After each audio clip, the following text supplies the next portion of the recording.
To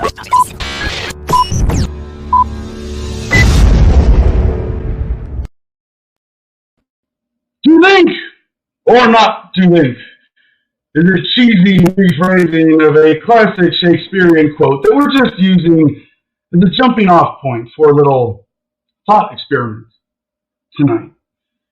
It has been long said that the Buddha said life is suffering, but he never actually said that. And what he meant was actually more like life entails suffering or involves suffering or contains suffering. But hearing the quote, when I first heard the misquote of the Buddha, life is suffering, what is that? What's that nature of life that people resist? Because an important concept of Buddhism, and the reason he might be saying that, and the reason so many people repeat that phrase, is that it's an acknowledgement of something powerful, and it challenges you to question the nature of life itself and the path that you are on. What is this gift of human consciousness? And it led me to a sort of personal rephrasing and an understanding of my own life philosophy, my own spirituality, if you will. And that life is effort. Because I've heard people rephrase life as suffering. Life is struggle. Struggle to survive, struggle to eat, struggle, blah, blah, blah, blah, blah, whatever. It's a struggle, it's competition, life against death. And it's like, that also suggests, and you don't want to struggle in your entire life. That sounds like too close to suffering. What is struggle without the suffering part? What could be a noble, glorious, righteous, fun way to struggle? Aside for some glorious, righteous cause, but it's to make an effort. That is the essence of life. Now, give me a second here. We're going to read some corny definitions off of dictionary.com. What does it mean to be alive? Right? I look up the definition, alive definition. The first thing, by the way, this is DuckDuckGo.com. I'm not Googling this shit. Having life, synonym living, in existence or operation, active, full of living or moving things, abounding. 3 definitions for alive. Something can be alive, something can be dead. But I know having life, that's the very first definition of alive, is having life. And in that sense, it could be a binary function. Either you're alive or you're dead. Right? But if I'm going to accept this as a definition for alive, I have to have a working definition, at least for my own satisfaction. What is life? I mean, it sounds almost like, circular logic. There's no holes in it, as George W. would have said. But having life, alive is having life. Well, what is life? The property or quality that distinguishes living organisms from dead organisms and inanimate matter manifested in functions such as metabolism, growth, reproduction, in response to stimuli or adaptations to the environment originating from within the organism. Definition 1. Definition 2, the characteristic state or condition of a living organism. 3, living organisms considered as a group. Let's go back to definition 1. Property or quality. You ever have an experience that you come out of going, feel so alive? Well, then you can be more alive. Stop it, Joey. So obviously, this quality of being alive, this function of life, in a way it can be measured, right? Or it could be quantified. It could be scaled. You could be more alive, less alive. And so then you think, well, I want to be alive. I want to live in crescendo. I want to live in power. I want to live in love. Right? I want to be more alive, not less alive. So what is it? And this gets us to thinking. Because there's something about the nature of intelligent life itself that we see in the progress of modern human history. That my fans are sick of hearing me quoting through the work of Steven Pinker, professor at Harvard, author of Better Angels of Our Nature, did a great TED Talk on the subject called The Surprising Decline in Violence, in which he shows that human violence, irrefutably, academically, is on a decline over the course of modern human history. In fact, going back all of human history, that can be traced. You go back, violence goes up. Almost exponentially when you do it in reverse like that. And you go, what is this progress towards? And if it's less violence, and I know this is only a single metric or combination of metrics that Professor Fisher put together to come up with this beautiful curve of the decline in violence over human history. But what is that an increase of? Harmony, coordination. And to me, that seems inherent to the nature of life itself. That it seeks complexity. It seeks deliberateness. It seeks even the creation of independent will, of consciousness. All the way from multicelled organisms, be out single-celled organisms, all the way up to human societies that cooperate are going to outcompete human societies that are always engulfed in conflict. No shit, right? So what is that critical difference? Thinking. Back to DuckDuckGo.com for think definition. To have or formulate in the mind, definition 1. 2, to reason about or reflect on. To ponder. Definition 3, to decide by reasoning, reflection, or pondering. So, to have or formulate in the mind, that doesn't really help us. We're thinking about the term think. How's that for a self-contained, who knows what you want to call that? We are thinking about the definition of the word think as an active, engaged activity that is fundamentally connected to being alive. We all know that at least all conscious and really all essential living organisms know certain things, right? Can I eat it? Can I fuck it? Will it kill me? There's certain basic shit baked in to the nature of life, struggling to survive, that I think comes down to that effort, that consciousness. And part of the gift of human consciousness is that you get to think about thinking. You have a presence of mind. You are not some dumb beast of burden driven by nothing but instincts. No.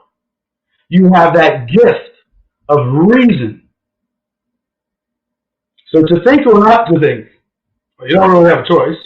But if you want to think less, you can. And we see, even in modern society, almost a cliche lamentation that, oh my gosh, kids these days, they don't know how to think about anything. Right? And there are people who think and people who don't. People who think for themselves and people who let others or their instincts or their bodies or their physical circumstances do their thinking for them. And the reason we're talking about this tonight actually is by a request from Mr. Liberty in our Producers Club. And he said, society is polarizing. And this is a forward, I got to give credit, from Storm Clouds Gathering. I'm a fan of his channel too, by the way. Society is polarizing between those who think for themselves and those who follow authority, no matter how absurd its demands become.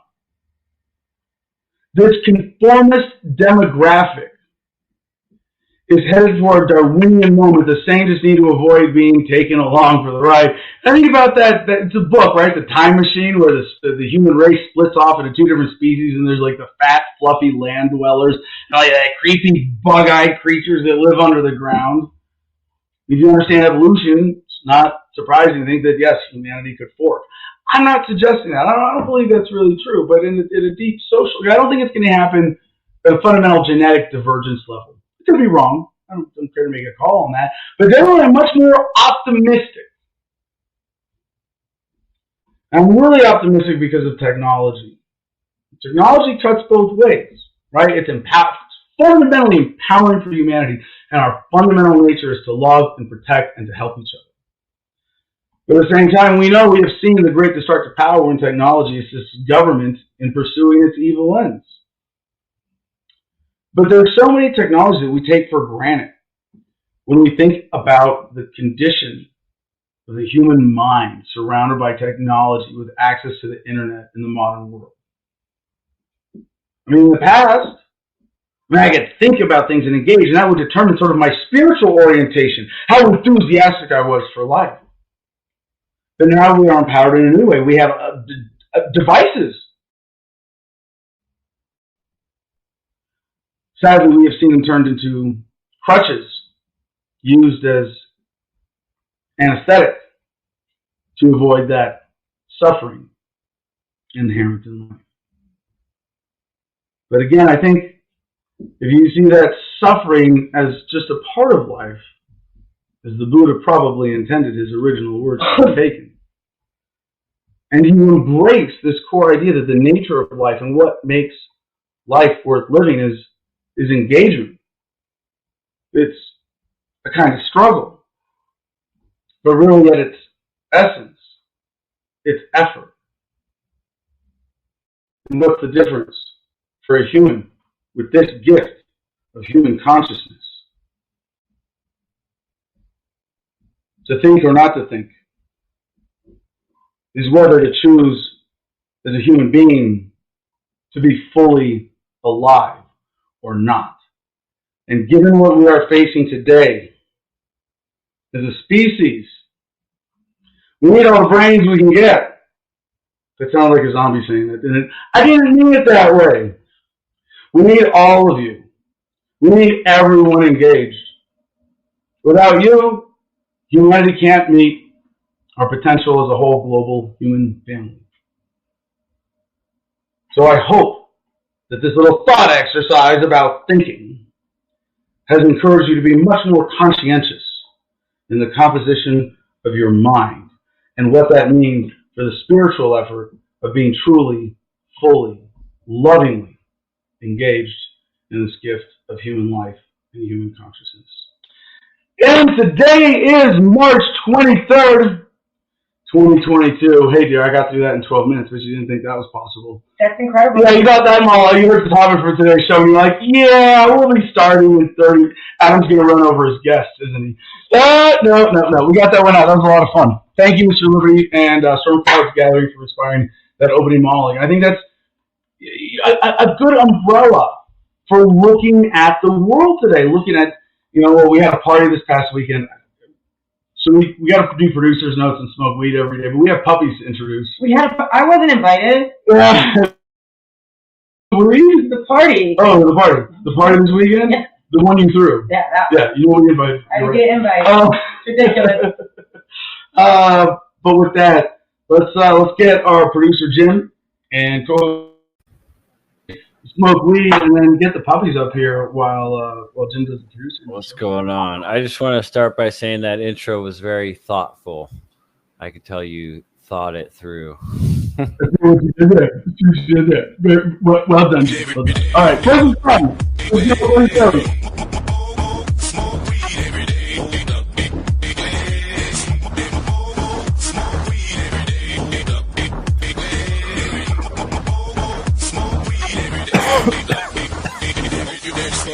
Remix. Smoke weed every day. We have big news in the world of mustaches on Adam versus on nicely, and it has inspired Jim to pursue the same. He's in that soup strainer phase of the mustache that is unavoidable. I got mine parted. It feels nice, except for Joey when I kiss her in the morning. But when it's parted out like, and I get like soup and stuff. But when they're straight down and like hit my lower lip, I could blow the weed through it like a smoke screen. You can't. Now I just have this little hole. Yeah, sounds cool. It saves the smoke. I don't know why, but I'm addicted to like fluffing it up too and just letting it like stick up in all kinds of wild directions, and I can see it, down off my nose. I don't know. It's like airing it out. I spread it up like this, and then I'll brush it back down later. I can't contribute to the mustache. Well, you live in a shitty place where humans were never meant to live, namely Phoenix, Arizona. Sure. I mean, it's really hot and dry, so I can imagine a little air cooling, take the edge off that hot outside air if you keep your mustache damp. It'd be like a really nice mini swamp cooler. Yeah. I haven't had it this long during a summer out here yet either, so we'll see what happens. Ooh. Well, that's supposed to be cooling, right? If you do it right. I mean, people say like, "Oh, well, we got." By the way, we got our friend Eden Donabella, master mechanic from Texas, hanging out. Who's here this past week in the studio. Also, a grown-up beard. If you want to like stick your head in the shot here, you want to show off the beard? Oh, there he is. All right, there's Eden. Yeah, and Eden's like hot, swampy weather too, but. I think having a beard doesn't like except in winter. Overall, like it makes you cooler and it keeps you warmer. I like it. Yeah. You got the shades to match the look there. Speaking of which, Nick Scar, why this comment, Joey? Cause here we are again. Well, read it first. LOL, it's been a while. You changed. I think it's the T-shirt. Maybe you used to wear a button up. It's the LOL. It's been a while part. Like, just to go back to your ridiculous shit. Yeah. I mean, I'm never going to recover that audience. Just like, stay in the shot. Here we go. Now, also on the table over there is our dancing bong. We got to give an update. We got to talk about that. The Nick Scar brings up the perfect point to remind everybody that we are on Odyssey right now. Primarily. Yes. So if you haven't seen us in a while because you're not on Odyssey, head on over there and join the stuff and do the thing.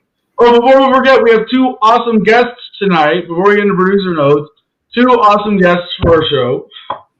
We got Jay Nygaard, the turbine guy, who normally would be here to talk about wind turbines and solar panels and off-grid energy and all that cool shit. He was running for governor of Minnesota as a libertarian. I didn't even know this.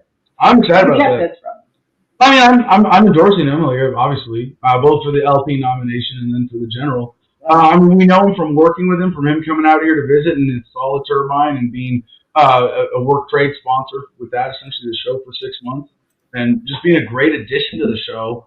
But, you know, as a man of principle and a man of character and a man of organization and, you know, and the courage to stand up to injustice through his own civil disobedience with the turbines. I'm really excited to hear how Jay Nygaard, the turbine guy, translates to Jay Nygaard, Libertarian for Governor of Minnesota.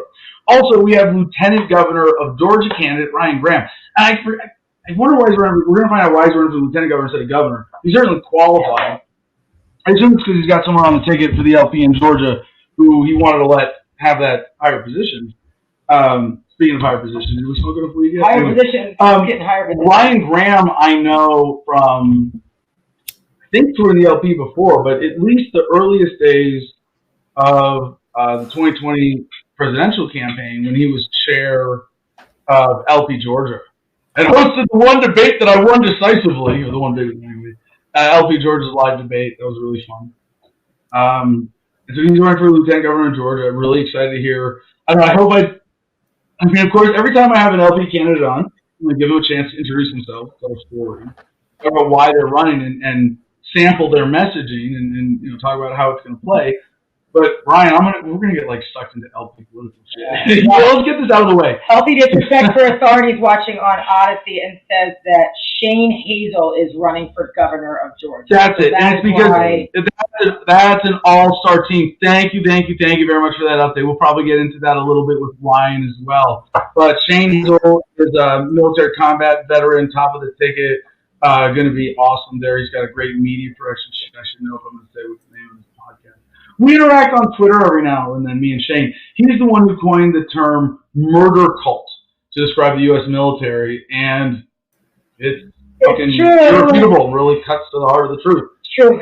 The purpose of the military is to kill people. Holy shit, that's just loud snoring. Can you hear that? Yeah, can you hear a bunny snoring in the background? All right. They're loud. But yeah, anyway, having Ryan Graham on in an hour and 10 minutes, and Jay in 10 minutes. So, Joey, you want to get the two new little ones while Jim does the producing? Sweet. Okay. Well, everybody, look over here. Don't pay attention to what my left hand is doing. You can join t.me/Adam versus the Man. That's a free public Telegram channel.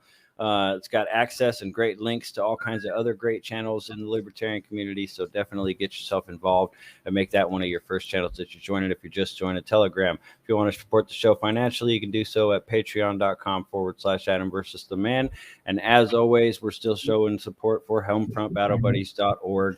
the organization that's eventually going to end the need for combat veterans in the first place. So please visit all the links, read all the shit, click all the buttons, and donate all the theft deductible funds that you have available. Thank you very much. I hope you enjoy the show. All right. Well, hey, we got a little update on this past weekend here in Gardenia. Joey, you can see her butt over there sticking out of the dog crate. Yeah.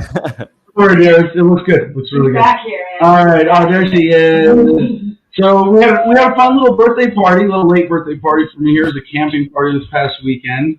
And Joey, hold it below.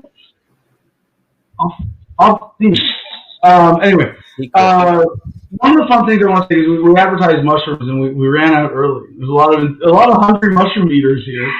But thanks to my best 40th birthday gift, I had 2 grams. I think it was 2 grams. It was enough. It was a lot. That's a lot of DMT. That's enough for 50, 60 launches. I think you're right. Yeah. We gave people over the last few days, up to our last session today, something like 40, 50 launches out of that session. There's still some left. This is really exciting. People, I want to say, this is something we want to integrate into the. Am I that boring, Magic? Really? All right.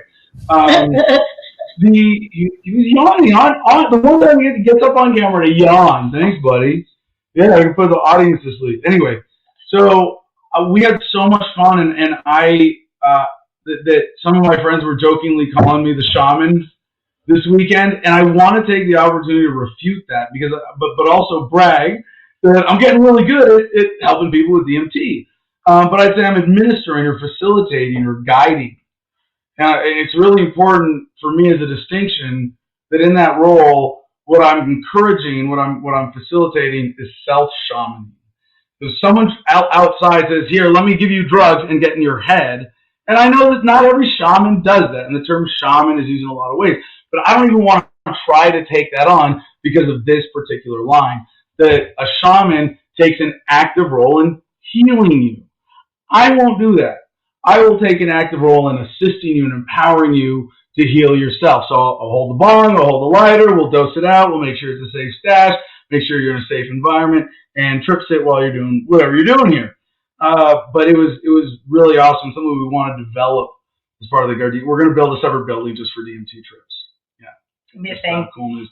But anyway, yeah, so donate Bitcoin. We'll go shopping on the Silk Road and be able to host more. Our parties here, they're not wild parties.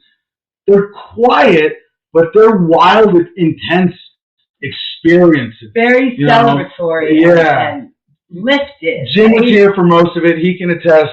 Had a lot of fun helping me with the big bonfire ceremony, lighting 19 bonfires in a row. Wait, one went off by itself, so I think 18. But it was Jim. We'll be releasing that footage on the Gardenia channel. This one's getting impatient. All right, we got to introduce our puppies. Saturday, we went for the walk, the abandoned meth lab tour of Ashford, and at the third stop, where there's a 40-foot trailer, it looks like it's blown out in a meth lab explosion with a house built around it that's collapsing now. Underneath it, we found 8 of these adorable little fur balls. This is the Magic. It's tagged out. You can see it says the Magic Kokesh. And the Duchess of Dank. And so we found 8 of these, and they could be, I don't want to presume, I assume they're mixed Pyrenees, actually. Probably lab Pyrenees mix. That's what Dank looks like for sure. This guy looks like he could be a purebred Pyrenees, Great Pyrenees puppy, but he is so young. I mean, he's like somewhere in the like 4 to 5 week range, maybe even 3 weeks, impossible to say. Because we were there 3 weeks before this on the same walk, and we didn't see anything. So these guys are going to be some monsters. And so we are now the tribe of 8 dogs, and very excited that all of these puppies found good homes already. And in case anybody's wondering, hey, say hi, Magic. Hi, Magic. Good boy. Wave to everybody. Oh, there's a good boy, Magic. You want to look at the camera? So look at those pretty blue eyes. He's so fluffy. Such a perfect fur ball. So okay, buddy. Fluffy. Go lay down with your sisters. Such a good boy. But yeah, it was really awesome that we were able to get, and Jim was there. Why am I forgetting that? Jim was a huge help in the puppy rescue itself. But shout out to Quinn Aker at the end with a big heroic dive under the trailer to pull out the last puppy. But we did it. We got all 8 of them safely out.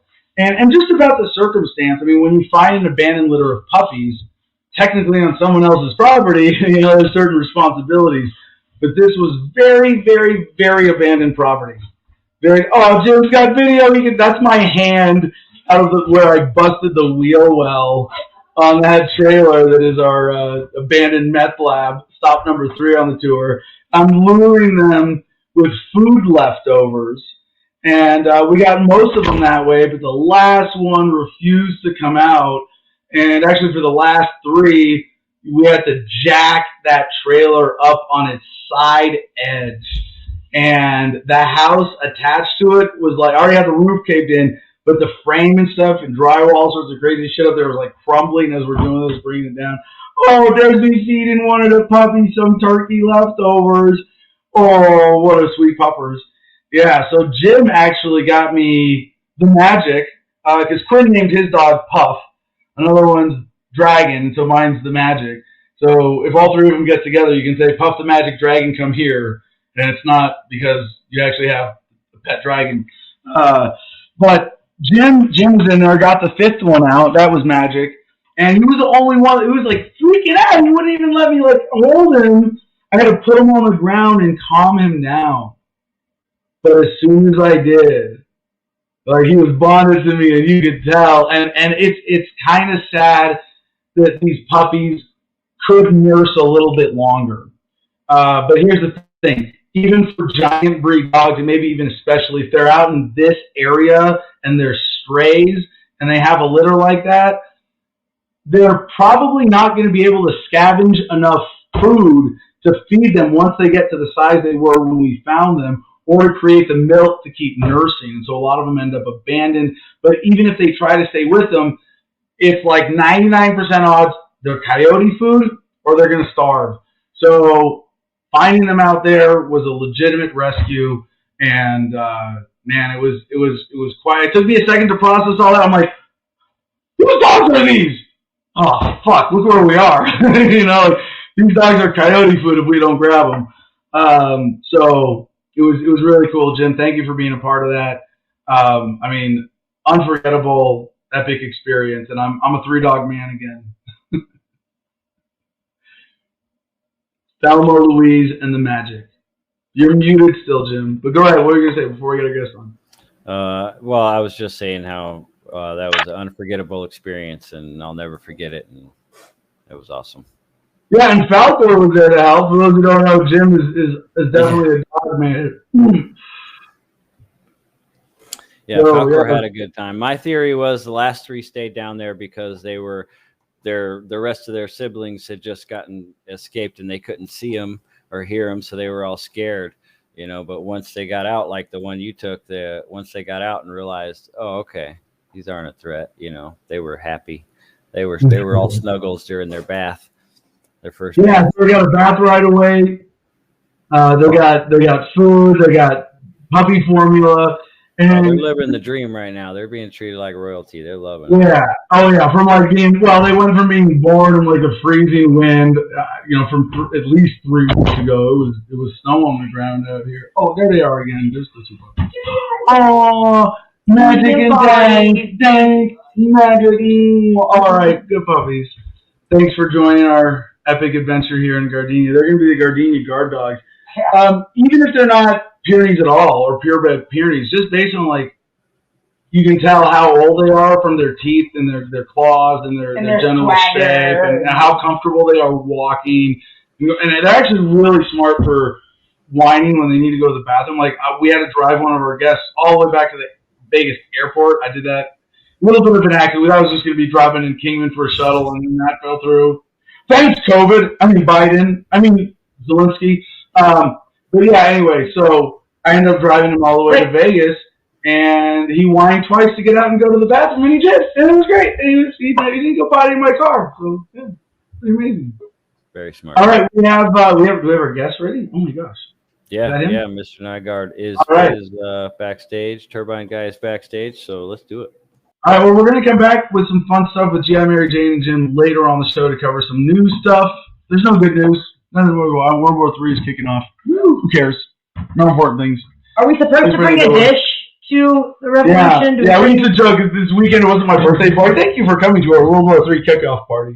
That was a lot of fun. But anyway, ladies and gentlemen, without further ado, our first guest tonight is none other than Jay Nygaard, the turbine guy. You know him from Adam versus the Man. You know him from GoGreenEnergyOnline.com. You know him as the installer of the awesome turbine here in Gardenia. And really encourage everybody to check out this website just as a great resource for off-grid energy in general. And I can attest, I couldn't give, we can go over your resume and all that boring shit if you want tonight, Jay. We can get into all of that. And your credentials are unquestionable. I mean, don't you have to touch some kids or something to be governor of a major state, or steal some kids to be like a governor of a major? So they got something on you. Anyway, Jay and I, from knowing him for just a couple of years, having him come out to Gardenia, I can give him the highest character endorsement possible as someone who's doing this for the right reason, as someone who has the best interests of the people of Minnesota in mind, as someone who has the best interests of humanity in mind, as someone who acts with integrity and communicates responsibly and with intellectual integrity and deals fairly with everyone. So I think that's better than your resume, Jay. But with that being said, who are you and why do you hate yourself enough to run for governor of Minnesota as a libertarian? Oh, geez. Well, the first thing I got to say is I really wish my wife had heard that. That would have been great, and we might end up having a good night. I'm going to have to find a way to get that replayed here quick. And secondly, just tremendous kudos for you rescuing those animals. I'm telling you, too many times people don't understand what goes on with the animals in their lives. And the fact that you guys went to all this effort to help these dogs is great. No, let me interrupt you, Jay. Let me interrupt for one little thing here, because I personally know Jay as a dog guy. I've seen him with his dog on camera. I've seen him with his dog in person, and I've seen him go through the loss of his dog. And I know that's a shitty way to start an interview and put you on that note, but I hope you can smile about it and recognize now that seeing me go through that, being a dog guy myself, and what that means. That's the ultimate verification of your credentials. He's a legit dog guy. I've seen him lose one. You know, and it's really funny the way you put that, because, and I didn't lose a dog. I lost my best friend is what I lost. And it goes so much deeper than that. But I'd have people sit here and say, oh, you're this, you're that, you're this kind of person. And I'd go, if I really was, then how did this guy turn out this way? You know, your animals and your pets emulate who you are. They're a part of you. Your son. I mean, I know this is not the normal way to start a gubernatorial interview, but your son was out here as well, helping with the turbine installation. And I think, I wish I could have the credentials as a parent myself, but I think the values represented what you've done and the man that your son has become. How old is he now? He's old enough to know better. Yeah. That's first, but he's nearing 30. So all right. But born in 92. So he's nearing 30. And so, it is nice to see how my son has learned how to think for himself and find his own way in the world. And there are some things I may agree or disagree with him, but he usually has a pretty solid reason for whatever he chooses. And you brought up all that great stuff about who I am and questioning why I would possibly want to sacrifice and run for something like governor in this nation right now. And the reason I see is opportunity. Okay, I see tremendous opportunity ahead of me. I see where our state and our country is, and I see the public buildup I've been able to create, and I can see how I can bring the libertarians to another level in Minnesota. And that's specifically what I'm trying to do. Now, I'm not saying I'm going to win, but of course the possibility is always there. And my goal is to emulate Jesse the Body when he ran and how he ran, because he was in I hope you mean when he ran, not how he is now, because he's kind of gone off the deep end since then. But I will say he's always been a man of passionate principle. But Yes. before you jump into that, I want to ask you one more introductory question, kind of as a matter of principle. You know, obviously you've got, the City of Orono Planning Commission, City Council. You've been involved with a lot of stuff with civil disobedience on the lake with your own property and the turbine and zoning. And you've got your own business. So if you want to hit any other also you're a Navy veteran. But I want to say that obviously your passion is what you've been doing now and for, I believe, the longest part of your life, at least since the military, with wind turbines and alternative energy in general. So I would ask, what principles drove you into that particular flavor of entrepreneurship? What principles? It's a principles of self-determination is the main principle. I always, throughout my life, have done what I can for myself. I still change the oil in the numerous vehicles I have. I don't trust other people to do that. I do that kind of stuff myself. And a large part of my YouTube channel, The Turbine Guy, is dedicated to empowering other people to do for themselves. I've got DIY on how to install solar and battery banks and things like that. So the big principle that's driving, actually, that's a big part of it. Also, the principle of justice, which I have found is severely lacking in this country. When I grew up, we believed justice was a certain thing. And then when you get involved with the justice system, you find out that the justice system is a whole nother thing. And then when you reach a level like I have, and you have, Adam, you find out that not only the justice level is a whole nother thing, but the justice system can be a punitive thing. It's an injustice. It's to preserve the authority system. And that's what frustrates me, is how that works, especially in this state. And you're asking principles. The guiding thing, there's several high-ranking things on my list. But the highest-ranking thing in the state of Minnesota, and I bet you're going to disagree, or you're going to agree with me completely, is that if I'm elected governor, there's not going to be another Minnesota National Guard member that travels overseas for a foreign war without a declaration of war by Congress. Absolutely. I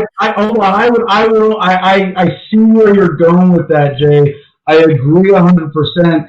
And I see that the line you have drawn is a pretty popular, unobjectionable one. But I would go a step further. Why give Congress? Let's restate that in principle, right? It's not, if Congress Hold on. You interrupted me before my sentence was done. And even if Congress does declare war, it's still questionable. So there are opportunities where you may need, in certain circumstances, to actually do something. But to me, the Minnesota National Guard is going to return to being a National Guard as opposed to an international guard. Here.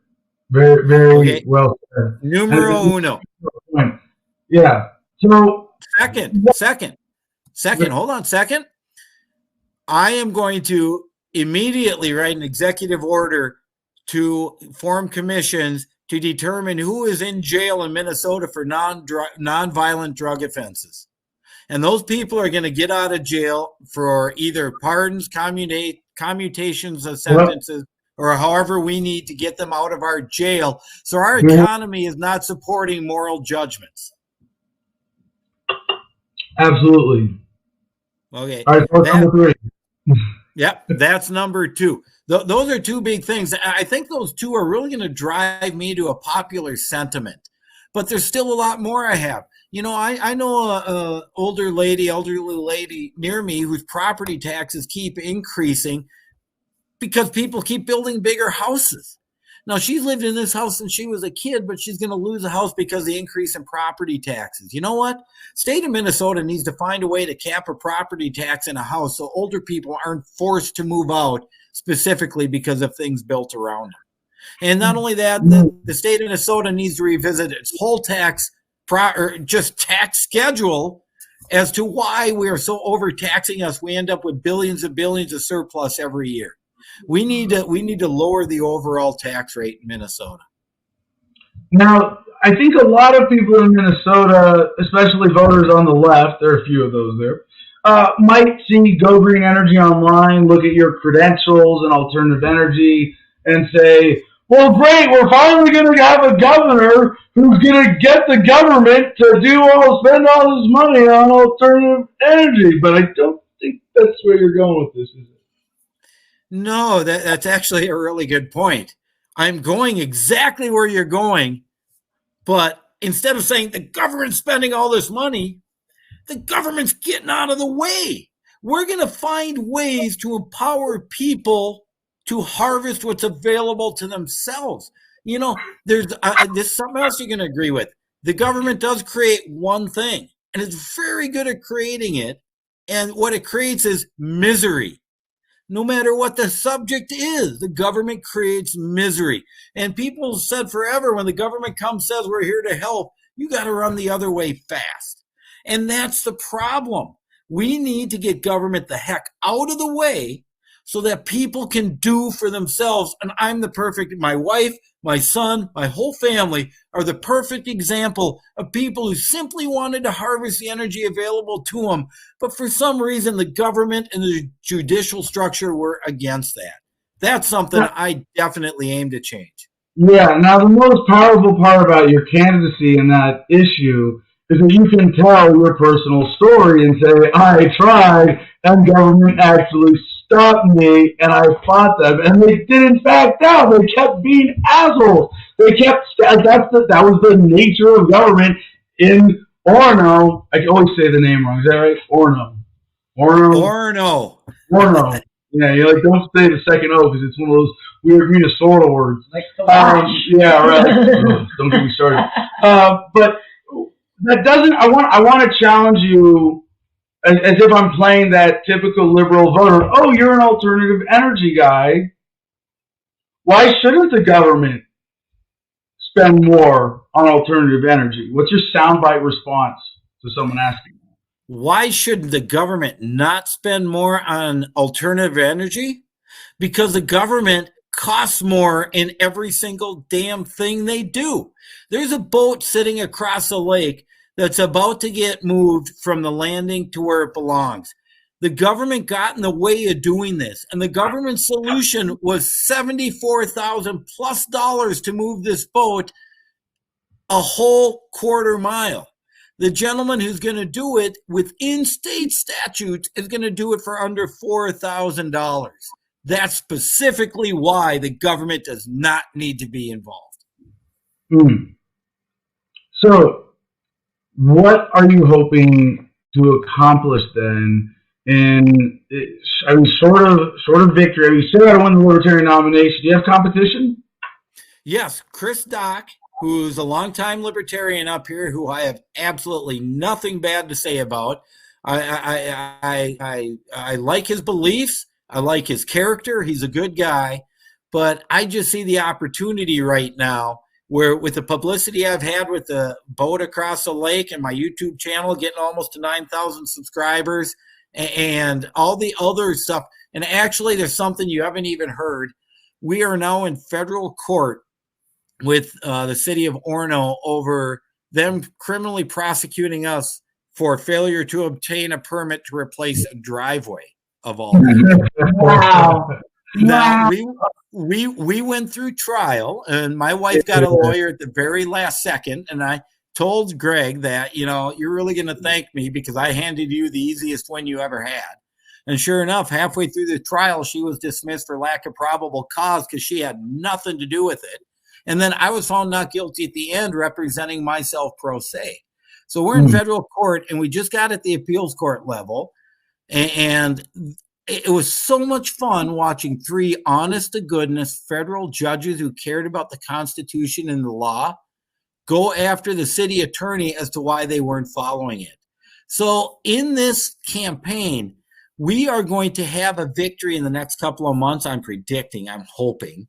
let's put it that way, in which we're getting back to our trial in federal court for where we get to hold the city accountable for malicious prosecution, abuse of process, violation of First Amendment, and other rights.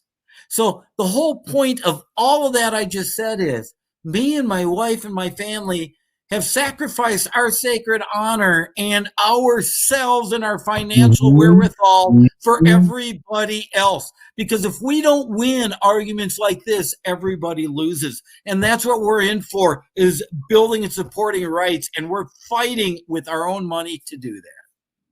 Awesome. Hey, Jay, I got to interrupt here, too. From Odyssey, we have a comment.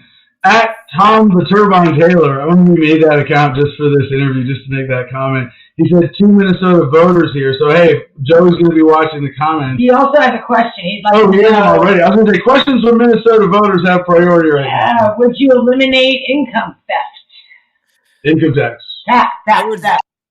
I would very much like to be able to do that. And that's a tremendous question. Because the income tax is so insidious, people do not understand that what it's doing is stealing your life force. What you've chosen to do. Hold on. I got foundational question. Is the income tax ethical for government as a policy? No. That's simple. And I'm going to finish this real quick. Because you have spent a certain part of your life to earn stuff. And the government has chosen, no matter how much you're earning, we're taking this part of your life force away. And the way I used to explain it to people was when my wife was working as a corporate officer and I was a stay-at-home dad doing things, was she would basically, after I added up all the taxes, we were paying 65% tax rate. And I'd explain to people, and go, property taxes, income sales taxes, everything. And I would explain to people that my wife is now working partway into Wednesday for everybody else, or partway into Thursday, I'm sorry, for everybody else. Would you have her working till Friday for everybody else before she can make money for her own family? Is that what this country's about? And I say no. Taxes need to be voluntary. You purchase a property, I get property taxes. You buy something at a store, I can understand that maybe you've got a small sales tax on needed things like foods. It's very small, but you've got escalated tax for other things like alcohol or luxury products. That all makes sense. Yeah. I really love that idea for a libertarian candidate saying, we're not going to end all taxes. We're not running around screaming taxation is theft, but let's redefine it. Let's say the only taxation that's legitimate is voluntary. How can we get there? Yeah, I think that's exactly. Because it's your choice. That's what libertarians are. Libertarians are about what you want to choose to do. If you choose to pay the taxes on that product, that's up to you. And you know what? That's proved every single day when people buy cigarettes and alcohol that are overtaxed. Yeah, so overtaxed. And so, Jay, there's some bigger picture stuff I want to ask here, because I think voters now, or anybody watching this, has a good sense of who you are, your principles, your background, and your attitude towards government. I mean, you're a voluntarist who's telling it as it is as best he can to the public, straight up, and saying, I'm going to create a practical policy approach to move us in that direction. Yep. But that's not enough. That's not nearly enough right now for a libertarian to break through the duopoly stranglehold on the system to just be a better alternative, because people are particularly frightened. And I'm of the opinion that this is sort of the desperate last licks of a dying system, that it's more of an illusion than anything. But, oh my God, we just had 2 years of a deadly global pandemic. Oh my God, World War III is starting in the Ukraine. All of that, and there's so many other ancillary issues to those, but there's a general state of anxiety. And one of the reasons politicians deliberately create that is it creates a rally around the leader and a stick to what is working effect, even if it's barely working, because you don't want to risk going into anything else. They want to make people afraid of trying something new, like a libertarian for governor of Minnesota.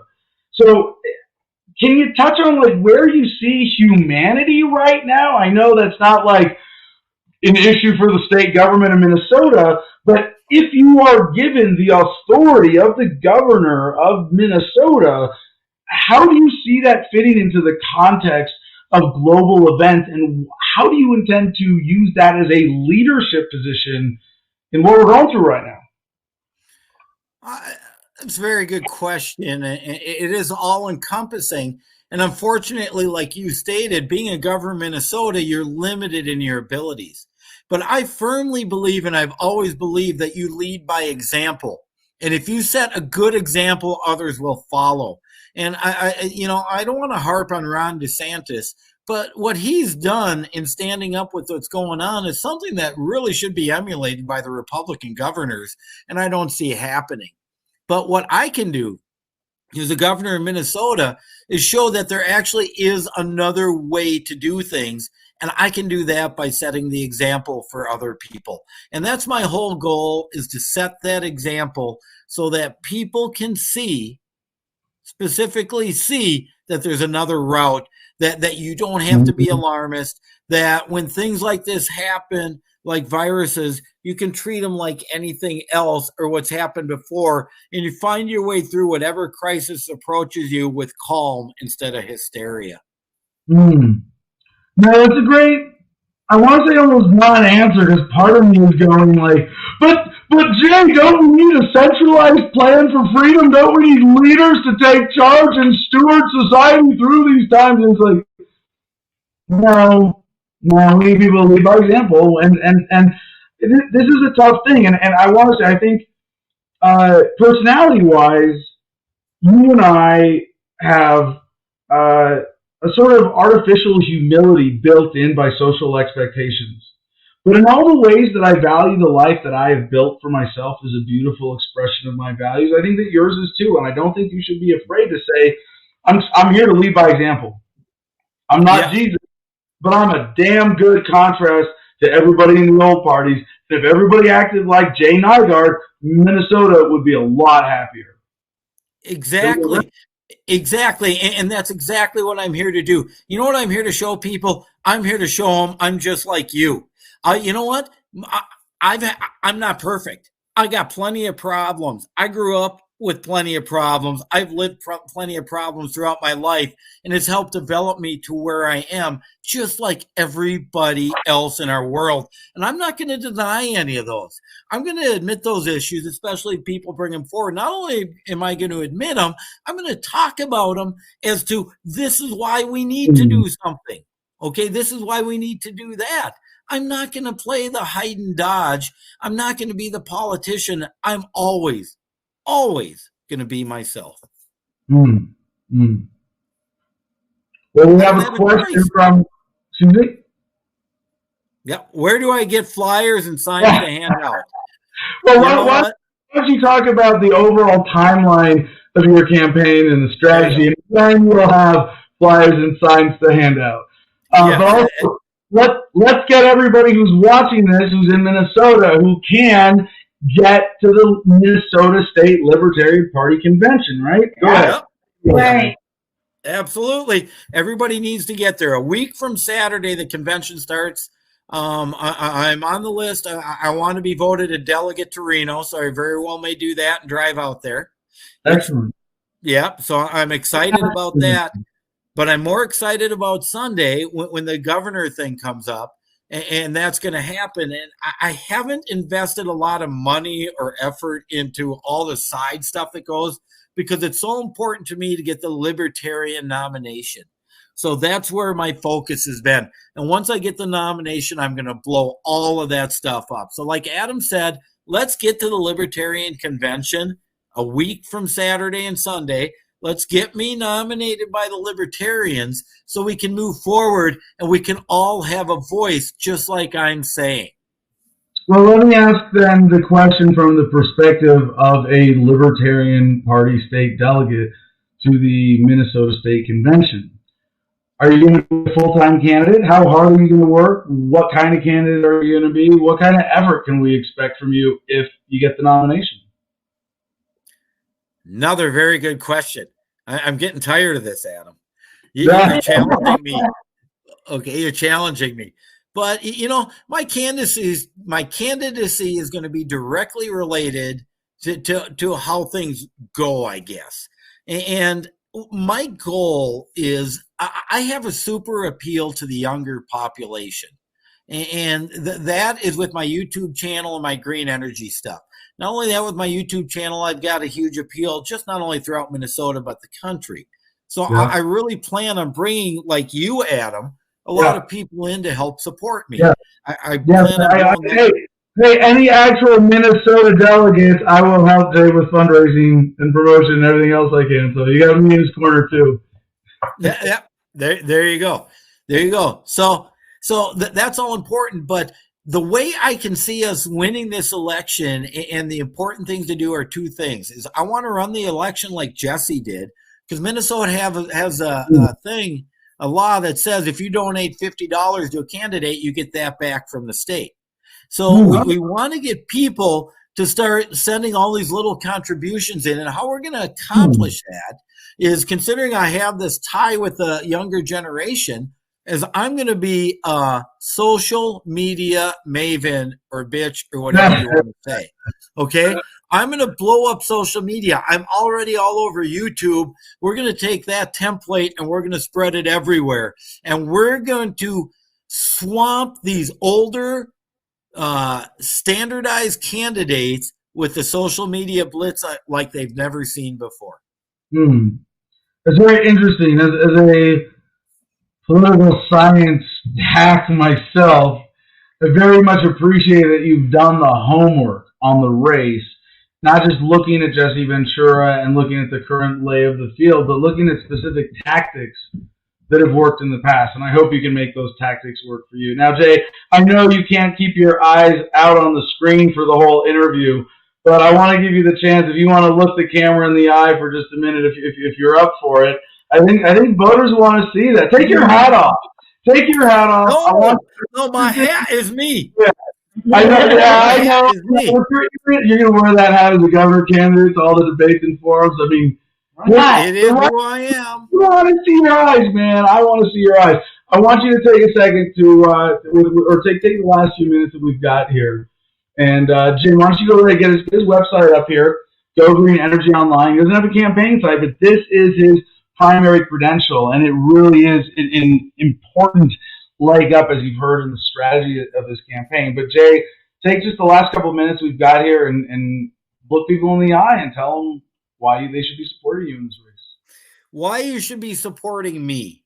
Because I have spent not only years, but over a decade standing up for you and your rights.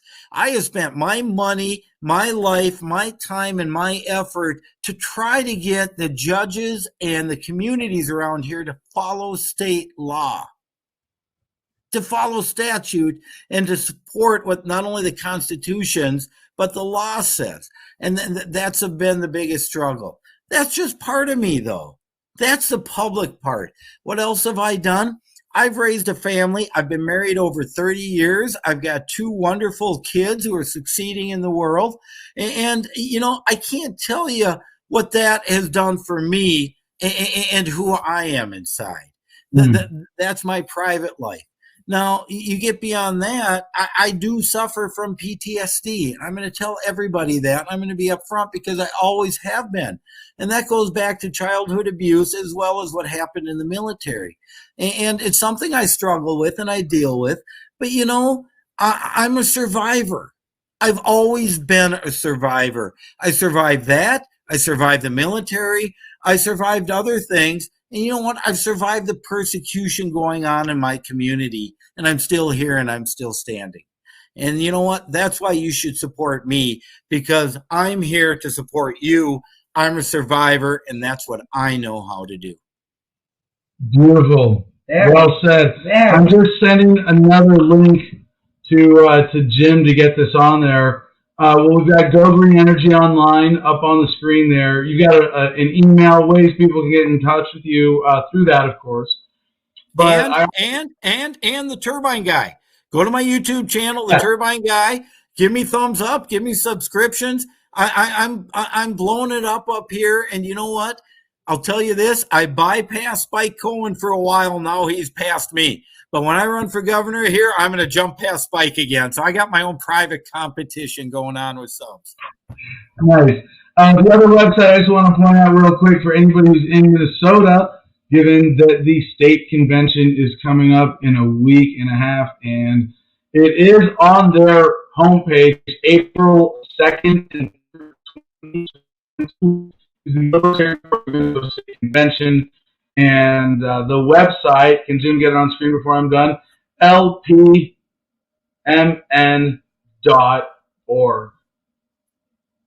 I think it's great that you're running for the primary without a website. You can say, if you need a website to go to the party. Oh, now it's on my face. There it is. lpmn.org. Go sign up. See what you got to do to be a delegate. If you have any questions, of course, you can reach out to Jay through his website. Jay, thank you very much for joining us. You know what, Adam? Thank you very much for having me here. And I can't tell you how much your support of me is appreciated here. Thanks, buddy. Right on, brother. Very excited to see you running. Jay is just a beautiful soul. You know, great candidate. Very excited that he could be taking a top position as a nominee of the LP, someone that I would want representing the Libertarian Party. The only thing he's missing is a beard. Oh, burn! Now he's got to come back on and talk shit, right? Oh, he's laughing. He's laughing backstage. Don't worry, we'll cut that from your clip. Yeah. Don't worry, we'll get you that, and I'm excited that video might be seen by some voters in Minnesota and maybe some LP delegates in Minnesota in the next week and a half. So, dig it. Media with a meaning. All right, so we're going to get into the bad news while we're waiting. Drudge Report, bullshit, and Producers Club stuff. While we're waiting for Ryan Graham to join us, our next guest, in just 28 minutes here. What's up with World War III, dear? Are you following that story at all? There's some good news in the World War III front, actually. What was it? The Senate voted to nix the travel mask mandate. That's not about World War III. That is about World War III. It's COVID policy. I see. COVID and the shutdowns. Isn't it all the same? I want to point out, like, what we are in now, like, moment in American history, moment in human history. Like, Joey, even just the way you said that made me think of this, right? Like, shit was kind of smooth up until COVID worldwide. Like, there were periods of general war and upheaval and challenge, but there were global pandemic scares. But, like, when's the last time? Question for the audience. We're going to get comments right away on this. This is a really important question. What was the last time humanity globally experienced something as negative and significant as COVID? I don't mean the virus. I mean the entire thing. COVID, policy, economic consequences, all of it together. The vaccine, including the vaccines. This is COVID, an entire episode that's just sort of coming to an end or tapering off at this point. I already have my answer. You go for it. Great Depression. First thing that pops in mind. World War II, definitely bigger than COVID. But even aside, Vietnam bigger than COVID. Gulf War not. No. Right? And maybe even by the global measure, you might say Vietnam, no. World War II, yes. So what between World War II and COVID is a candidate as a negative world event that really affected most of humanity? 9/11. Global War on Terror as a whole. But that was global war on terror. You could say lasted until like the Afghanistan pullout, sort of, and then still tapering off, right? Whatever. But that's 20 years since 9/11. 20 plus years, right? Any disrespect for authority says never. Probably is no. I'm. Then you better tell me how. Kind. You have to. Absolutely. First of its kind. But 65 million people died in fucking World War II. Don't tell me COVID was worse than that. Global War on Terror, a lot less deaths than World War II. More than COVID overall, if you really include all the conflicts and all the bombing and everything, right? I don't know how those numbers. I'd have to check. But it was spread out over 20 years. It wasn't like an acute event. Global War on Terror was a period or a condition for a while.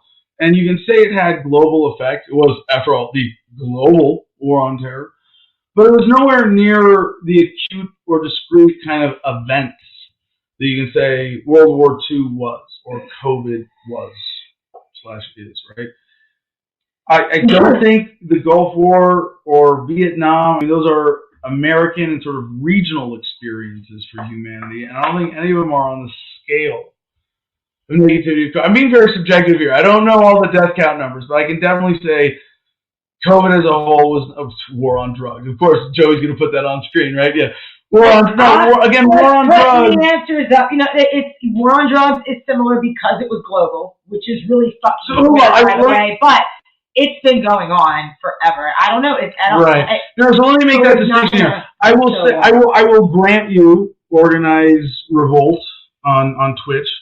The drug war as an event, if you want to call it an event, is worse than COVID by a mile. Yeah, no problem. But it's not really an event. It's a period. It's a phase when government ran that big racket. I think the beginning of it could be considered an event. I mean, but the beginning of because governments and authorities have been fighting drug use in order to control people. They don't want you to do the good drugs that make you healthy and free and psychologically and mentally empowered, right? Yeah, they want you to do status drugs that make you easy to enslave, release, manipulate, exploit, etc. Like coffee. So my point in all this is that there was a unique point of a start of period of, oh shit, things are suddenly significantly different than normal. That is COVID, right? That's not true about the war on drugs. It's not really true about the global war on terror either. There was kind of like a ramp. There was 9/11. You could say it was the start, but then there was the invasion of Afghanistan, and then a year later, right, or something like that. It was March 17, 2004, the invasion of Iraq. No, sorry. It wasn't 2004. 2004 was when I was there. It was 2003. March 17, 2003. That's fair. Healthy disrespect for authority does bring up that we've never had the global communication capabilities that we do now, so it's a much different. No matter what happens, right? COVID, war, economic collapse. We have the unique ability for the first time in human history where push of a button, anybody in the entire world can see it, with the exception of. There's very few people that don't have cell phones. I think the missionary groups and I think there's people that are in tribal huts and still living with the earth the way we all should live, in my opinion. That you're not really a primitivist. Don't pretend. By Babylon. Babylon has brought cell phones to the deepest, darkest depths of the jungle. We all learn how to turn our ringers off, though. I'll say that much. Yeah. Well, see, this is why I love Jay's answer to my question about the big picture, which is how I want to cover the headlines for this little segment today. Because having the shift in paradigm that looks for examples and inspirations instead of leaders, going back to the opening topic of the show of thinking is essential to what makes you alive, what makes life worth living. That thinking for yourself is better than letting someone do your thinking for you, because that allows you to be, or empowers them to exploit you. So what I loved about Jay's answer in that, I jokingly called it a non-answer, but it's because it's like, all right, what evil will you do to solve this problem? What's your centralized plan? How will you use the violence of government to fix what I want you to fix? And he said, I'm not. I'm going to be an example. Right? I mean, is that what you got from his answer? Yeah, that's what Jesus said to do, too. So, Christians, vote for Jay. Yeah. Well, leading by example is the best thing to do. We talked about this last week. What's the best way to end war is to ignore it, to lead by example and just kind of accept it's there, but don't let it affect your life any more than it does in the immediate, right? Right. Like if the guy with the gun's right in front of you, that's when you deal with it, not any other time. You just live free and love and by example and change the frequency. Speaking of leading by example, let's talk about our friend Vladimir Putin and my former employer, by like 3 levels of government at least removed, when I had a show on Russia Today. Yes. Disclaimer, big disclaimer there. I was a Russian agent. Yes, I was. I was a Russian propaganda agent. Factually. Yeah, I was part of the Russian government, poking the American government in the eye, and happy to be that. When I had that was the start of Adam versus the Man Phase 2.0, the TV show version. Of course, I was canceled after 4 months on the air because I think, aside from me covering Putin and stealing a parliamentary election there, covering that honestly, I think they realized, he's not just sort of against the American government, he's against the whole modern current concept of government as we do it. You're going to discredit us too, right? You're going to use philosophy to prove that we're wrong. There was a lot of drama, a lot of funny shit around the laws of that show. Any media worldwide, if they find out you tell the truth, that's it. You're done. You're on the blacklist. Joey, when I ask you just off the top of your head, what kind of example is Vladimir Putin? What comes to mind? Say that one more. You trickled off at the end. What kind of example is Vladimir Putin?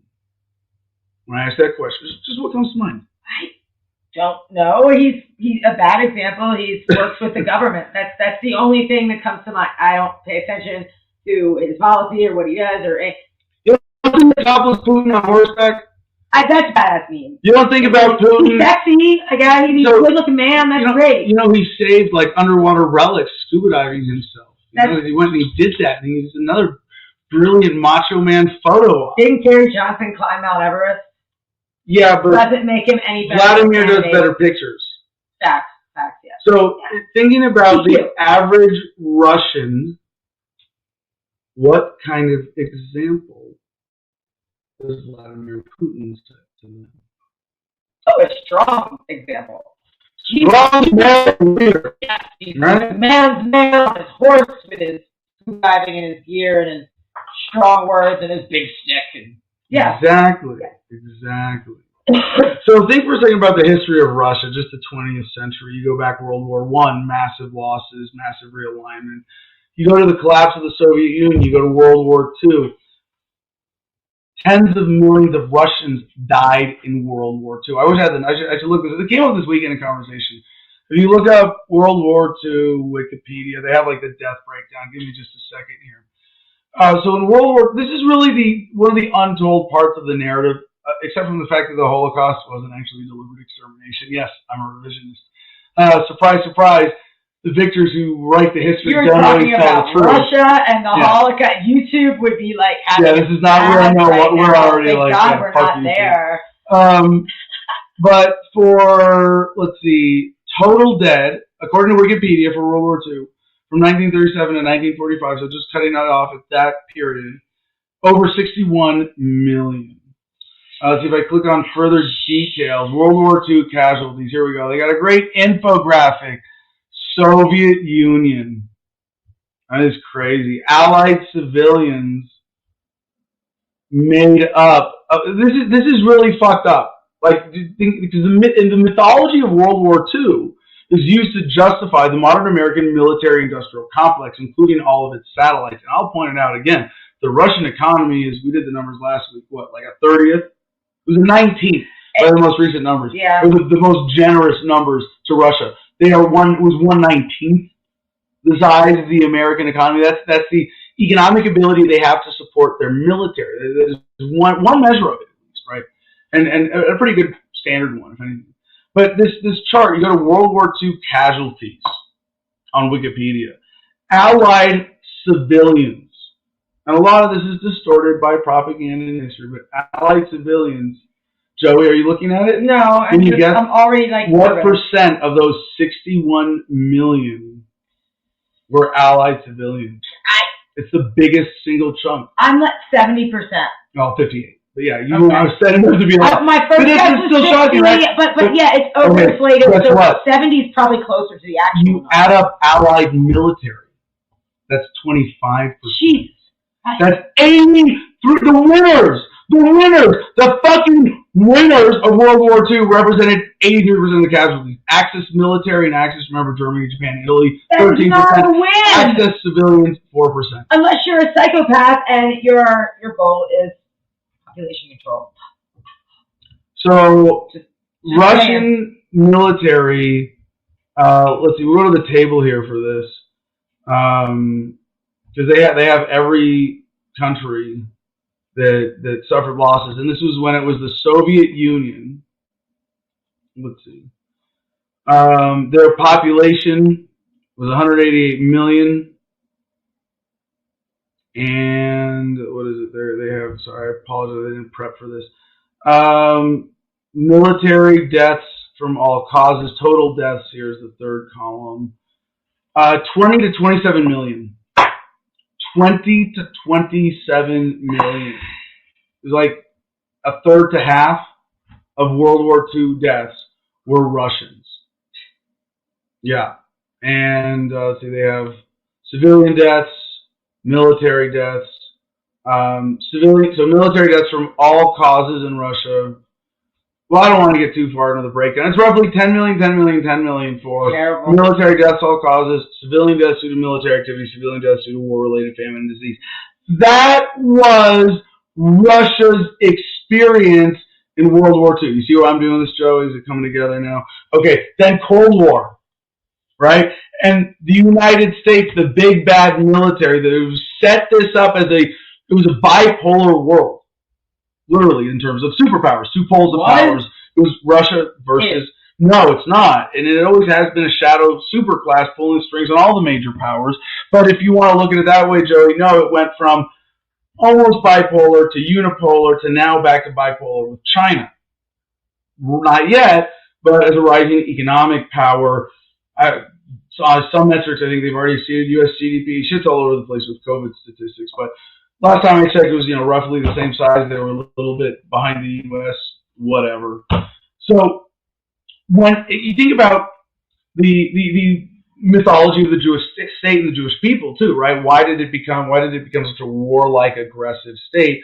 It had a population that at least felt and was persecuted in World War II, was a victim of the Holocaust. The Jewish population of Europe was directly threatened. I'm not pretending that didn't happen. No, but that it was one element of Germany's crimes against humanity, and it was not what they said it was.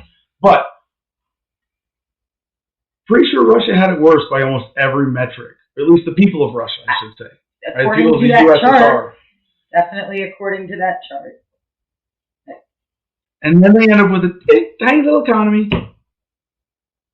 But they get a big, strong man in charge. And Vladimir Putin. The president is wrong. Who walks around with his shirt off and does photo ops and generally does a good job in that sense, And I'm not defending him. I'm not supporting him. He's a tyrant. He's a statist. He's not ethical. But I can objectively, separately look at what he has been able to accomplish. And in terms of how long he stayed in power, quite an accomplishment. Not so much when you redefine that as being the front man of an evil system, but even then, being the most effective front man, wielding a genuine power, he's not top level, okay? He runs the economy that's number 11 in the world today. Remember that from last week, right? Number 11. Hey, Russia is number 11 in ranked still economy. at the top, though. That's. But in his world, in his chosen career path, he has stayed at the top for decades in a way that is absolutely unprecedented.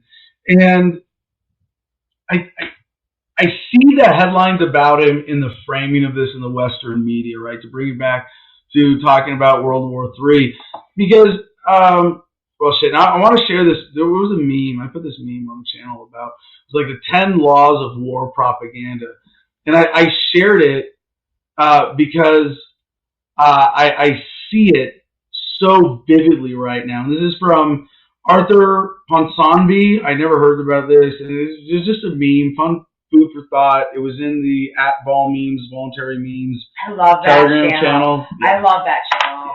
Yeah. It's a great channel. So the meme is when war is declared, truth is the first casualty. And I've heard this as truth is the first casualty of war is an old adage. Why we named that mock combat patrol we did with the Iraq veterans in D.C. on March 17, 2007, which was the 4th anniversary of the invasion of Iraq, Operation First Casualty, to bring in part of the truth of the war home. But here it is. Here's the template. The 10 Commandments. of war propaganda. 1, we do not want war. 2, the opposite party alone is guilty of war. 3, the enemy is the face of the devil. Number 4, we defend a noble cause, not our own interest. 5, the enemy systematically commits cruelties. Our mishaps are involuntary. 6, the enemy uses forbidden weapons. 7, we suffer small losses. Those of the enemy are enormous. It sounds so childish if you say it in the right voice, right? Artists and intellectuals, number 8.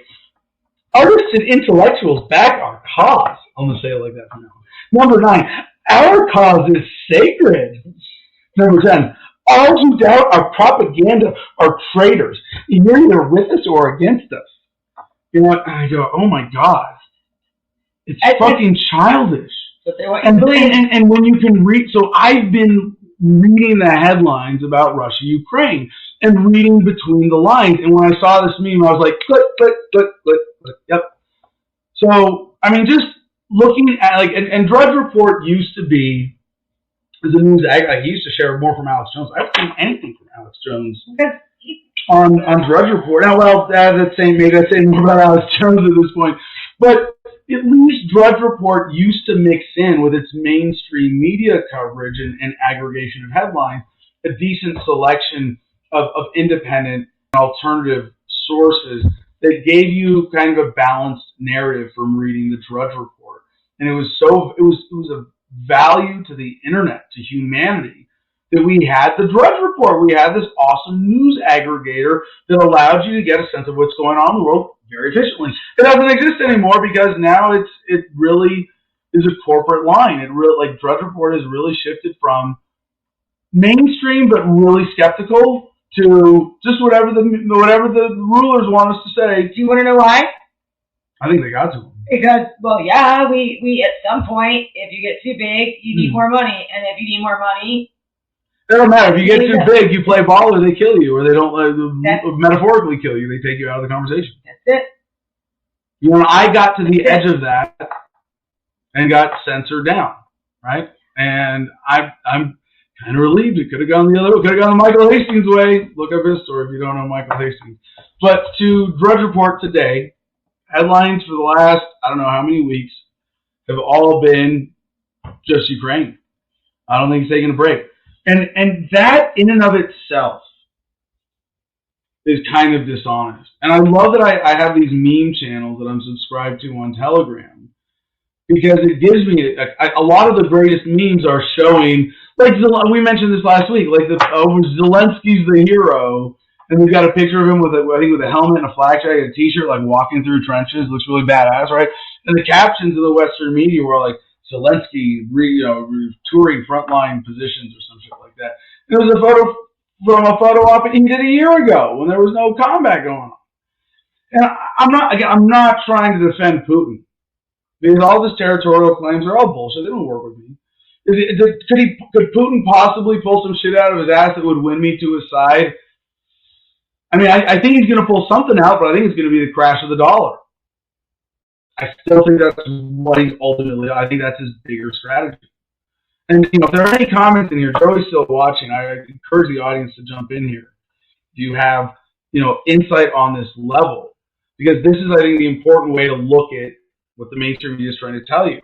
The most important thing to keep in mind is when the authorities tell you to hate someone, you should probably make an effort to love on them a little bit. And right now, the Russian government wants us to hate Ukraine. And the Ukrainian government and the rest of the world wants us to hate Russia. Well, it's not that simple. And China's pretending to be neutral and really sort of standing to gain from the shakeup of global currency flows. Back to the Drudge Report. We got to cover gas prices and all this, right?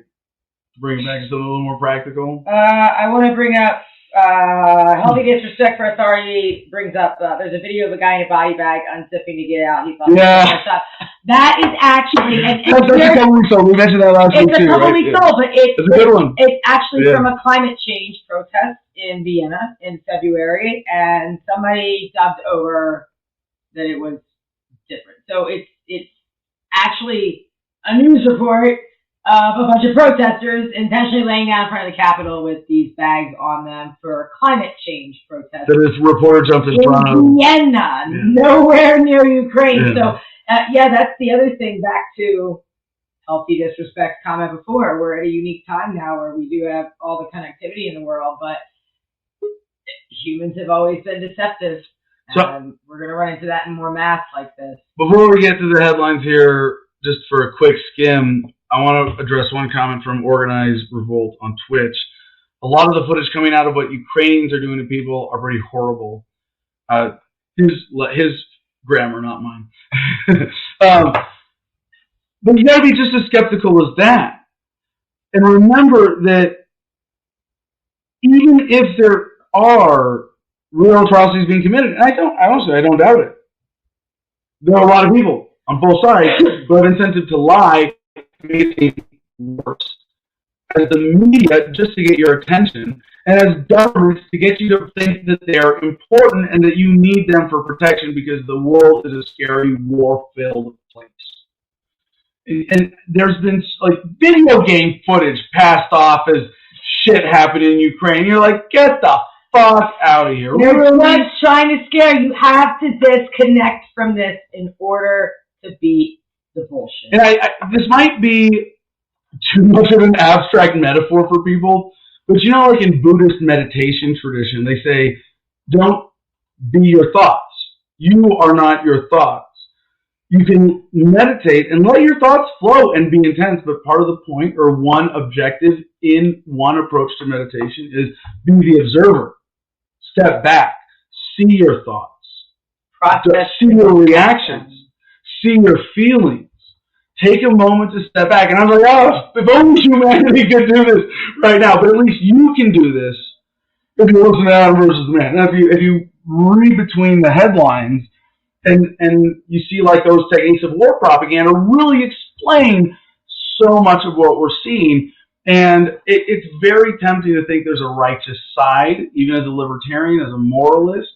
But I think what makes us libertarians, more importantly, in this situation, aside from our philosophical grounding as believing in self-ownership, the non-aggression principle, et cetera, is that we want humans to love each other, to live in harmony, to live in peace.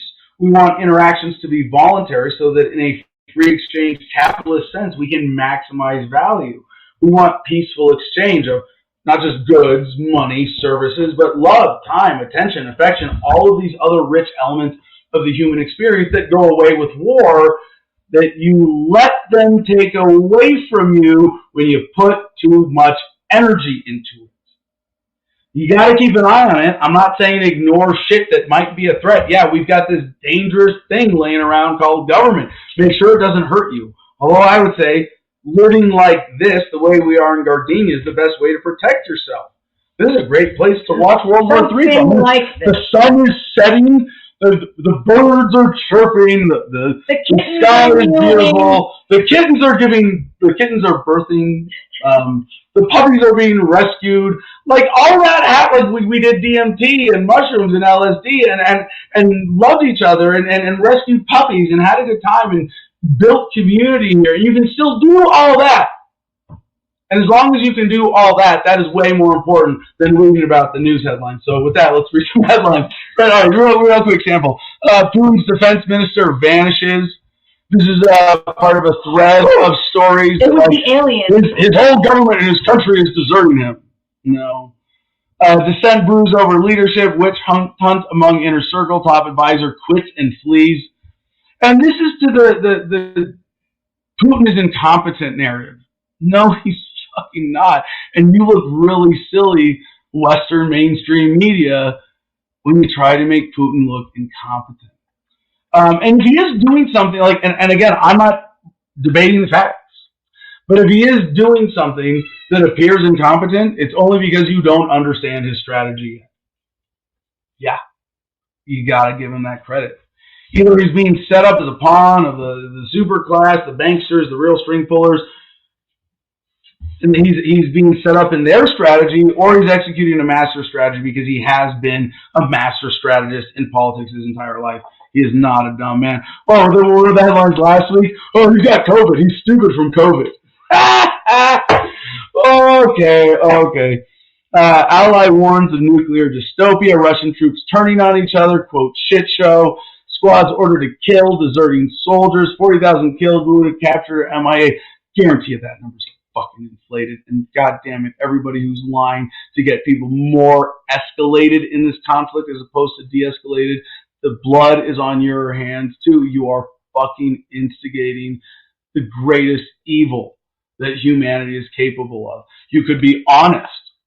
You could bring integrity to reporting, but no, that's not what the mainstream media does. They're going to exaggerate, as they always have.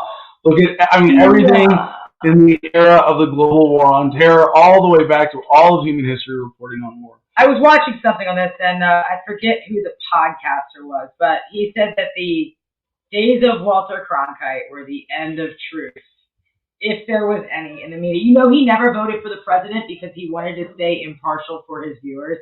That was his only reason. I like that integrity. Well, meanwhile, before we get to our guests, one last headline that is the top on Drudge. Oh, and let's get our puppies. Puppies out. She's wanting to go out. What a smart girl, Dank. Yes. Amazing puppies. Okay. So we're going to do this one last point, and then we're going to get to Ryan. The top story on Drudge Report is a picture of a 76 gas station in California with regular gas self-serve at $6.34 and 9 cents, $6.35. Renewable diesel number 2, $7.39 and 9 cents a gallon. The headline under that picture is gas price stimulus checks next? ? And underneath that, $100 monthly. Money printing machine go brrrr. Inflation taken off, and this is just theft.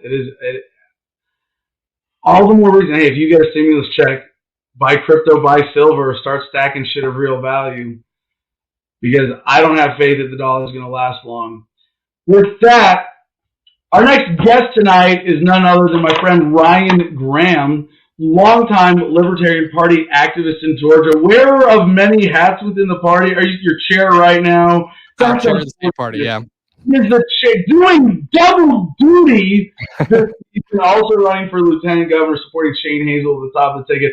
Longtime activist in Georgia, but also someone who I've respected not just for his longevity in the party, but also for being kind of an intellectual leader. I mean, I think back to the first Georgia LP convention that I went to as a speaker, and the kind of presentations you and your wife were organizing, and the incredible, you weren't afraid. We were talking like Roman Greek philosophy, and the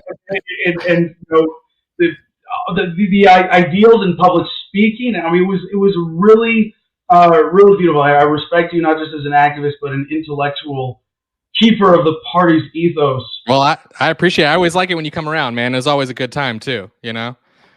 And now taking on, is there any less? I mean, those are like the two. I don't think there are less thankful or appreciated jobs in the LP than like the lieutenant governor candidates and the state chairs. I mean, you're getting it both ways here, man. I don't know where you want to start with tonight's interview, but let's say, what do you want people to know about you by background? I mean, the big thing that I would like to talk about is my run for lieutenant governor. So, I stepped up, and as you mentioned, Shane Hazel's the top of the ticket for governor. My big issues are educational reform, educational freedom, criminal justice reform, and election reform. A lot of people don't realize that Georgia has some of the worst ballot access laws in the country. Mm-hmm. And so that's been what, as the chair, I've been like dealing with a ton. We've been getting a ton of press on it because we're suing the state right now. It's been fun, so that's the biggest thing. Ryan, I'm not going to let you get away with that. I know this is what you're doing what you're supposed to. But we have 30 minutes, and I'm a libertarian, and I'm going to ask hard fucking questions. And I'm going to make you host curse on a podcast, even though you're going to show this to voters and you're going to show this to LP members.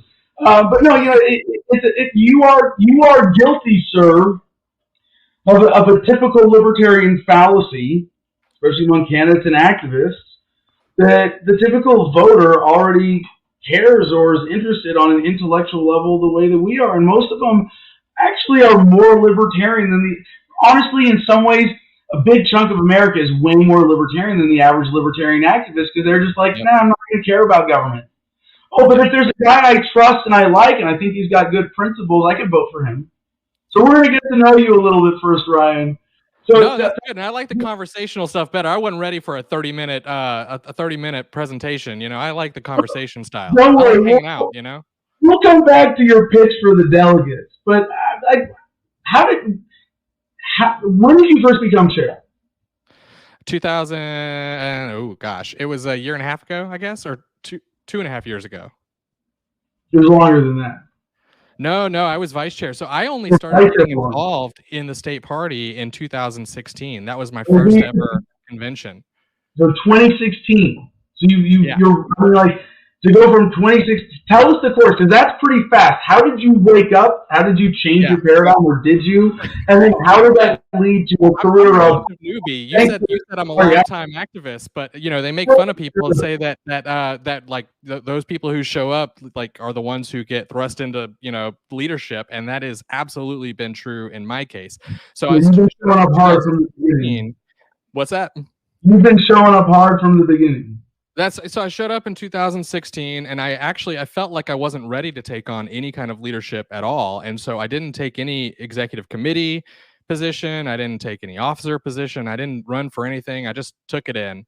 And then I started the LP Atlanta affiliate with a group of people and through the first year. And then the following year at the convention, I joined the executive committee. And basically I showed up and I said, well, I'm really interested in starting affiliates. And so I'm like, well, what counties are affiliated, what aren't? And I started just saying, all right, these counties aren't affiliated, they should be. And I started helping out with that.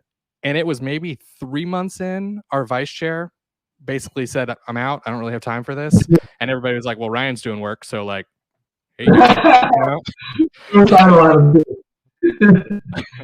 this is how it happens. If you go to your first libertarian party, it is dangerous. You have to look out. If you go to the bathroom, you might come back and find out that you've been named an officer, possibly even chair of the party. Basically, they're like, Ryan's putting in work. Here you go. 3 months in, something like that. So took it. The first convention that I went to in Georgia, you were vice chair at that point, but you were obviously heavily involved in the organization. But I want to get a little more personal. Like, were you always a libertarian? I didn't know what that word was until probably 2012. I used to ride in the truck with my dad and talk political philosophy, and it actually came up a lot with gay marriage because I think that was big back then. It feels like it was, and I'm like, Dad, why do people care? Why do people care what they're doing over there? Like, live and let live, right? They're not hurting anybody, so who cares? And he's like, you sound like one of those libertarians. And I was like, maybe. And so I Googled it, and I found Gary Johnson's website. He was running for president in 2012, and I started going through the platform, and I'm like, yep, check. Holy shit, I found home. Yeah, simple as that. Wow, it's crazy. What do you think? Aside from, that's a really awesome experience to get to have an ongoing political dialogue with one of your parents. Most American parents are kind of afraid to do that, and the only political exposure kids get is through their government schools. But since there was that discovery process before that, what of your childhood, of your growing up experiences, you think influenced your principles so that you kind of had that already in place? Well, that's sort of where I think everybody has trouble with talking politics with their family right now, and that's sort of where it gets a little wild for me because I'll bring up libertarian things at like Thanksgiving now, and people and my family's like, my dad, my grandpa, and everybody, they're like, no, it's not that way, and I'm like, I got here because of how you raised me, like I did, how I got here. Yeah, exactly. So. So I tell them, where did you grow up? And what was that? You're very fortunate in America today to have a multi-generational family intact at all. Yeah, I mean, I'm from Georgia. I was born in Athens and raised here for most of my life, and I moved to Atlanta when I was in high school, basically, and then I went to college at Georgia State, and I'm just born and raised in Georgia. Haven't moved around too much. Are you trying to downplay this so that we can talk about nerdier shit? Is that what you're doing? I don't know, man. I don't know what you want to talk about. We didn't really go over very much before this. You were just like, "Hey, come on the show." I was like, "Cool, I'll talk to Adam for a while." I'm gonna make it fun. I'm gonna challenge you at least a little bit, right? What's the most interesting thing about yourself? And then we'll get to conventional political stuff. Oh man, I have no idea. I'm not that interesting. I'm not gonna lie.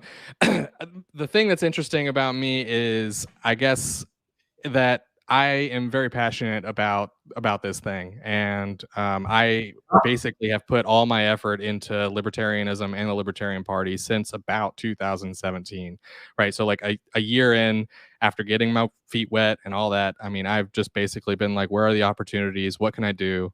This is what I want to do. This is what I want to further, and that's what I've been doing. So. Yeah, no, I want to back you up on that, man. From what I've seen of you and your work and how I've known you, like, this is kind of what makes us brothers in the struggle, is that there was something when you, I mean, man, I hate to give Gary Johnson credit for this, but he deserves it, you know, or at least the party then, and your father deserved it for using the L word and giving you a set of issues to look at. But when you went through that click, it was just, yeah, and this is the most important thing. Like, this is the single most, like, if I could get humanity to learn one thing, if I could get humanity to appreciate one thing, if we could change one thing about the human experience to make life better for everybody else, it's this. Why?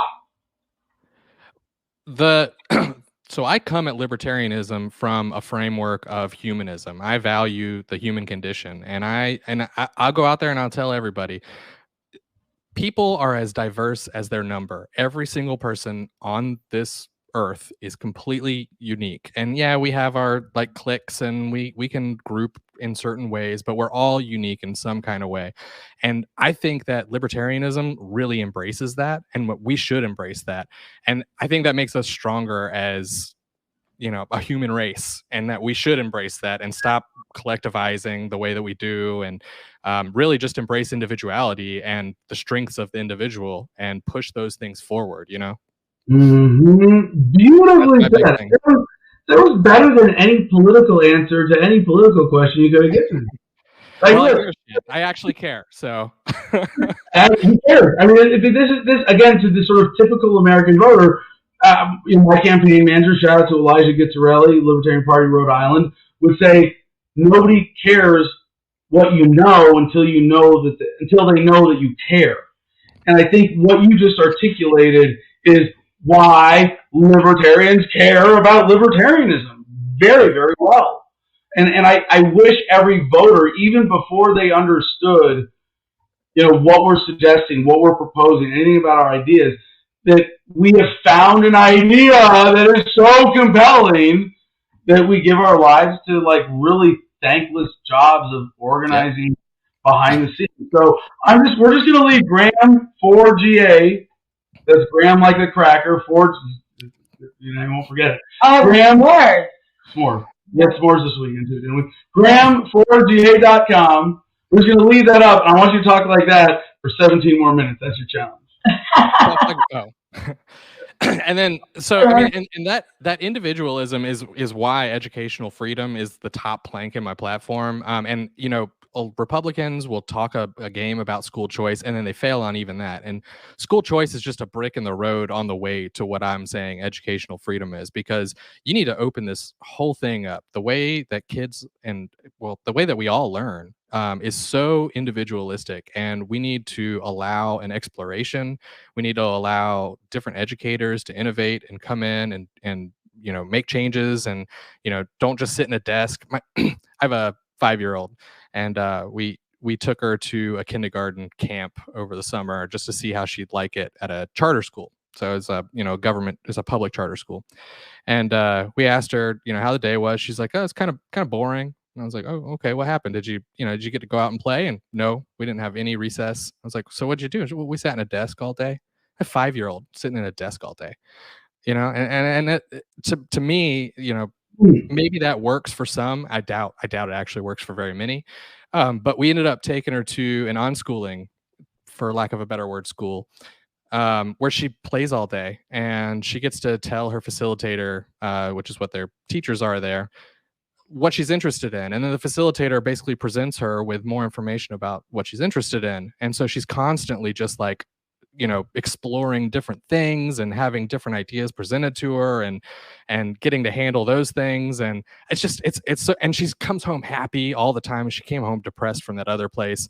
And like, that to me is like the epitome of this, very humanist, individualistic concept, where like education just is like where it starts. And so it just seems like that's the root, Absolutely. Totally. I heard you like take on that challenge, and I was like, oh, he's going for it. We're going for it. I really, I'm watching 17 minutes. I'm not a real politician. We'll give you a few minutes at the end to talk about Shane and the party and the nuts and bolts of the campaign and stuff like that. But that staying in that frame of why libertarianism is important, and you did a great job connecting it to education. What other sort of conventional policy issues do you think that's especially relevant for the people of Georgia?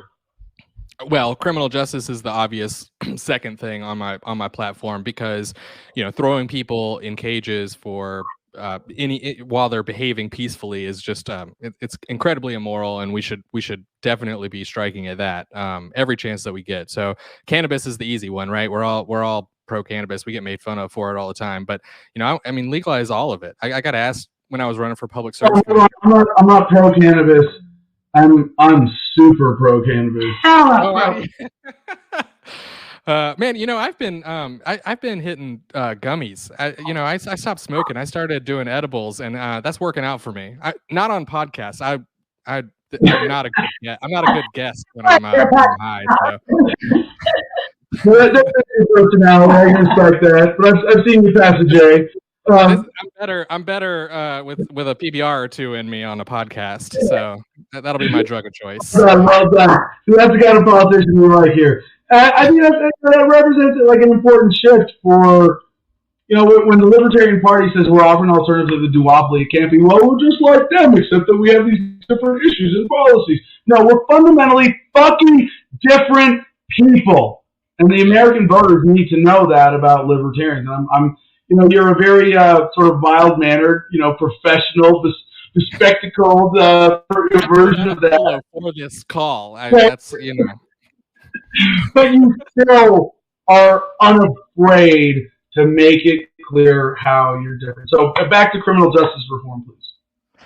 Yeah, we talk about things like right now, cash bail is big in Georgia, and everybody's up in arms. Like, oh, you're going to let violent criminals go, and that's not really what the discussion is at all. And the point that I'm trying to make is that if you're willing to set a bail, you're already saying that if you let the person go, then they're not a danger to themselves or society. Like no amount of money makes a difference in that regard. So basically what you're doing is you're saying poor people deserve to be in cages, and people who have the means to get out have the ability to get out. It's nothing about safety at that point. That doesn't make any sense. So cash bail has been a big thing, and then anything peaceful, right? I mean, hashtag anything peaceful. That's a big fee thing here, but basically, I mean, right now, Foundation for Economic Education. So they're based in Atlanta, yeah. But like me. The governor right now and politicians in Georgia are talking about the rise in violent crime, and they want to, Democrats want to defund and do, I don't know what they want to do, and Republicans want to increase funding and crack down on crime. And the governor just thanked Butts County for getting 30 pounds of cannabis off of a truck or something that was going from Michigan to Florida, 2 legal states. They took it and they said, congratulations for getting drug dealers off the streets. What are you talking about, man? These weren't going to drug dealers on the streets. These were going to like legal states where people are, partake. It doesn't make any sense. So what you want to really do is reprioritize everything. I mean, they have discretion to do it. They all the time decide, hey, we're not going to enforce this law because we don't have the resources to do it. So you no longer have the resources to enforce drug law or enforce violence on peaceful people in any form or fashion. if you're not peaceful, then let's use our resources to go after those folks. I mean, it seems to me like an easy solution. We're wasting a bunch of time going after peaceful people. Well said. No, I mean, a lot of libertarians want to jump into policy and you explain criminal justice reform with statistics, and people in Georgia don't need to hear any more statistics because they live it. Like, I mean, you talk about when we talk about cannabis as being decrimmed or more legalized, but nationally total arrests for cannabis at state level. It's places like Georgia where there's a large black community in inner cities that's bearing the brunt of that. And there's no two ways about it. It's a brutal criminal racket, and you don't need to quote statistics to say I care about this and I'm going to do something. So, perfect transition then. What the hell can you actually get accomplished as Lieutenant Governor of Georgia? Well, so Lieutenant Governor is actually more powerful than a lot of people think. They, as far as our Constitution goes, they're basically just the backup for the governor. If something happens to the governor, then they take over. But as far as in practice, they preside over the Senate. And so that's the other thing in the Constitution that can change based on what the Senate wants. But what they end up doing is appointing all the chairs for the committees, which is a hugely powerful thing to be able to do, and to be able to pick and choose Democrats and Republicans. We won't have any libertarians. We don't have any libertarians running for Senate, but to be able to pick and choose out of them the best people to run each committee is already hugely powerful. And then to be able to get laws introduced and stuff like that. So presiding over the state Senate is a huge, powerful deal. The only more powerful thing, probably besides governor, is the House chair. The Speaker of the House is incredibly powerful. All right, so tell us about. I assume. Well, I assume you, as state chair, you won't have any competition within the party for the nomination for lieutenant governor. Is that right? Well, so I'm already nominated. We had our convention in January, so we have all of our candidates right now. I was unopposed, and I beat Noda by enough points. I mean, there's always a couple of Nodas. Georgia. We always throw a couple in there. Quick explanation for the non-LP people here. Libertarian Party activists would know that on every libertarian ballot, we exemplify the principle of better to leave a position unfilled than fill it with the wrong person, and it is mandated in all of our bylaws that Noda, none of the above, is an option in every race. So Ryan beat Noda. We did our convention. I'll note we noted 2 candidates.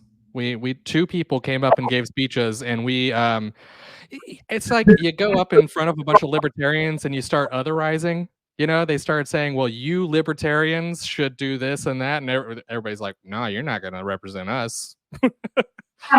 Nice to see a party defense mechanism working well for once.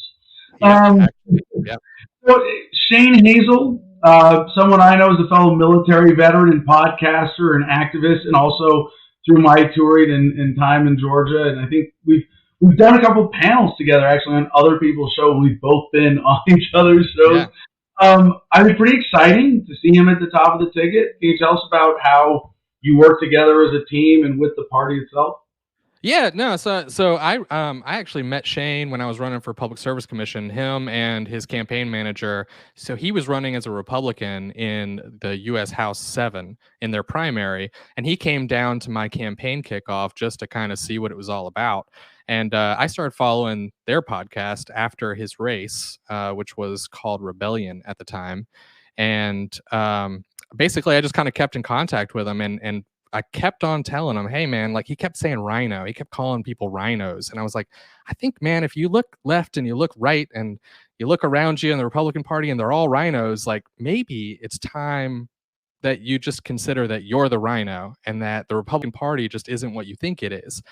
And eventually he came over. And so he ran for Senate last year or 2 years ago against Perdue and Warnock, and caused kind of a big ruckus there. We they went to a runoff. Neither one of them earned 50% of the vote, which is required in Georgia. And then we do this long ass runoff. It's really stupid. It's good to require 50% plus 1. It's really bad to do it the way we do it. And then Perdue eventually went on to lose that race, to which the Republicans all lost their damn minds and just blamed us for everything. I'm like, Shane wasn't even in the election that Purdue lost. Look inward. You guys are crap. There's fun stories there too. I actually had conversations with the state chair of the Republican Party about what they could do to earn our votes, and they just flatly declined. I you know, and here were my terms. I said we're not going to endorse anybody, but if you come out pro some libertarian stance, I will do a press release or, some social media stuff. I'll email our people. Look, these people are trying to earn our votes. That's it. That was as simple as it was going to be, And I got a response back from the state chair and said, how about you guys just endorse us and we put your logo on a mailer? What? So then, after that big hubbub, and Shane's got his podcast, and he's good and loud, and he's very boisterous for liberty, which is nice. It's good to have folks like that on board. He's very good at communicating libertarian ideas. And I said, hey man, like, we need you to keep on board.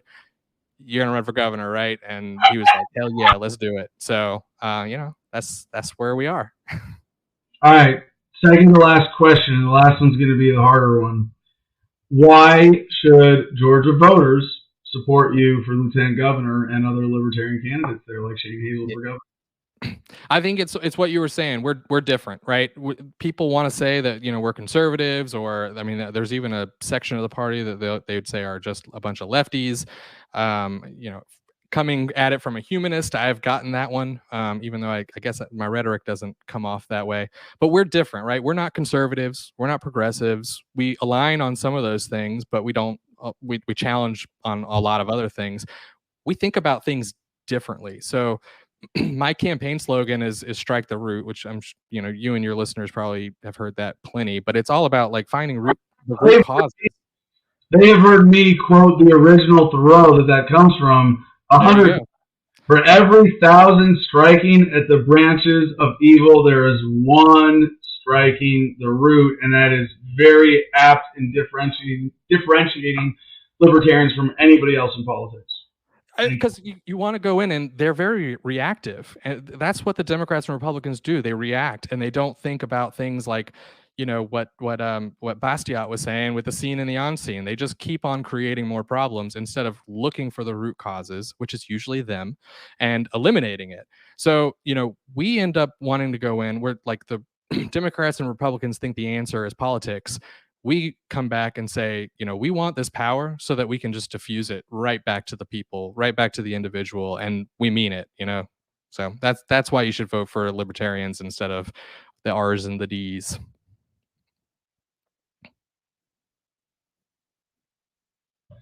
Excuse me. Yeah, something's barking in the background. I'm muting myself. Oh, okay. I'm back here. I'm backstage. I do all the controls, and I'm distracted by puppies.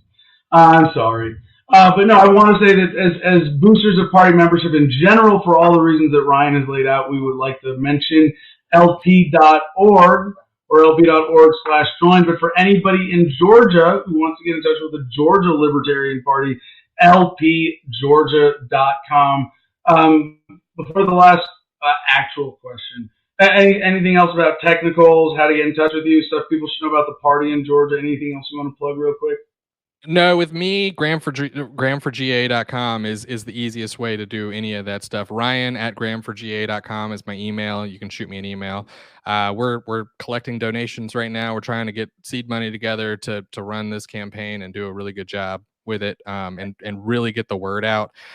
It's really hard. I've raised about $1,500 so far in the last month or so. So I'm doing better than a lot of libertarian candidates.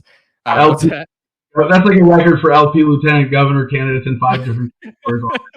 Yeah. So, and I have some pledges for yard signs and all that stuff coming up. And, my idea is just to get out on as many of these types of things. Like right now, the idea is to talk to people like you, Adam, who are friendly, and your base, and let you understand like what we're doing here. But the future is going to be to get on to as many different podcasts and radio shows and things in Georgia that I can, and really just talk to the people. And I love having these conversations. So this is what it's all about for me. Absolutely. All right. Last question. Get them on full screen. Your background there, Ryan, you've got like the with those like Greek Romanesque columns on a very subtle but nice fireplace with a TV hung above, a few houseplants.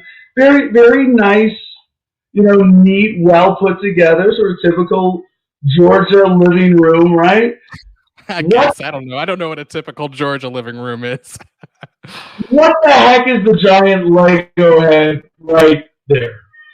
Hey man, I got a 5-year-old, and she likes Legos, and she likes that hat on it. So we got that for her in Jamaica, but I like my Georgia State hat on it. I have another podcast, and I'll plug it here. Stateofatlanta.com. We talk about Georgia State sports. We get really drunk. We get really drunk and talk Georgia State sports. The whole point of it is like 3 drunk guys that don't know what they're talking about talk about it anyway, and we do a pretty good job with it. So that's sort of why the hat's there.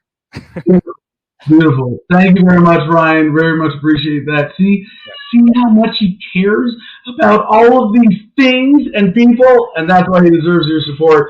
I'm happy to be endorsing Ryan Graham for Lieutenant Governor. Of course, Shane Hazel is running mate as well, Libertarian candidate in Georgia. Ryan, thank you so much for joining us this evening. Hey, man, thanks for having me. All right, best of luck in your campaign. All right, Joey, we're 2 hours in. We got just a few minutes here. We're going to go a little overtime. Well, we don't have overtime. We don't need no stinking time limits on this podcast. We're going to do the good news. We got to run through some headlines. Joey's been running around wrangling the zoo for the last half hour. The cat just whined to get into the small carrier. So now it's finally shut up because I opened the top lid. Our animals are strange. Maybe she's looking for a place to finally give birth that's a little more like cozy and enclosed. Maybe she's a statist. She likes living in a cage. Yeah. Right. Well, speaking of statists, get into our good news. First headline, Madeleine Albright dead at 84. Oh, never mind. That's not Good News Network. That's one more from the Drudge Report. Yeah, and I didn't hear about that. In a truest, deepest sense, I will never celebrate someone's death, but I will take advantage of the fact Madeleine Albright dead to point out that in an interview about her time as I think it was Secretary of State during the first Gulf War that led in the sanctions in between under Clinton that led to, under her policy basically, the deaths of 500,000 Iraqi children. She said it was worth it. Wow, that's a solid human being, right? But she's got don't you deal with that in the afterlife? And all a lot of karma. She's facing some karma. Well, her karma's been talking shit on this podcast for starters. Not letting her go in peace. Absolutely not. Her memory should be trashed at every opportunity. That's an exaggeration, of course. But as far as I know, again, I'm not taking this quote out of context. She was as evil a warmonger and a wielder of state power as any other. And I do not mourn her passing. I'll say that much. All right, to the actual good news. GoodNewsNetwork.org. Fun few headlines we're going to run through. Doomed Ship of Gold's ghostly portrait galleries finally unveiled after surviving for a century on seafloor. That sounds like some piratey shit right there. Every time I hear seafloor, I just think of the epic rap battles of history rhyme. Jacques Cousteau versus the Crocodile Hunter. Was it? Don't go throwing C4 on the seafloor. If you want to tour, if you want to see the reefs, take the tour. Don't go throwing C4 on the seafloor. Nailed it. Nailed it. All right. In 1857, the steamboat was, watch Epic Rap Battle. What's their latest? They got some good news. It's been a while. Anyway, that's what we're going to watch for the evening while we're having dinner. It'll be like nothing but Epic Rap Battle. I'm good with it. In 1857, a steamboat was going down in a storm off the coast of South Carolina, loaded with more gold than had ever been placed on a boat. The passengers chose to take the photographs of family and loved ones before taking their chance with Davy Jones. Thanks to a recent expedition, dozens of these 150-year-old glass pane photographs have been recovered. Wow.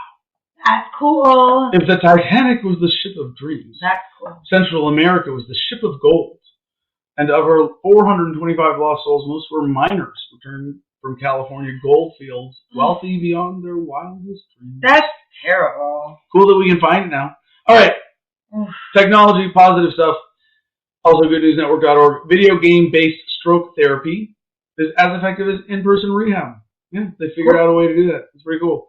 I think it's like Wii and Nintendo Wii moving stuff around, but like stimulating the brain in a targeted way. They can use video games effectively now. More effectively than some always treatments. Said video games are effective. Patterns, you learn reaction time. There's just depending on what. And I'm going back to the original Nintendo here. I still think there's always better real life alternatives, but I can appreciate that positivity. Absolutely. All right, goodnewsnetwork.org. Also, carbon negative plant opens in Turkey, turning algae into biojet fuel and so much more. About fucking time we're able to get away with this shit in the shadow of the fossil fuel industry. Yeah, they can't suppress this technology too long. This is what we're on the verge of. I mean, like, even the idea of alternative energy, like we talk about solar and wind and hydro and geothermal and things like that is sort of like obvious stuff. But then there's these obvious tech of biofuel from algae instead. Fuck. Okay. Solve that problem. Blah, blah, blah. You know, I have so much faith in human innovation, and stories like that, you know, kind of give me hope. Another related story, also Good News Network. New plant-derived sustainable plastic, quote unquote, is tough as bone and hard as aluminum. Yeah. The strongest part of a tree lies not in its trunk or its sprawling roots, but in the wall. Yes, Kitty, I know you're excited about the story, but you're going to have to wait before I feed you.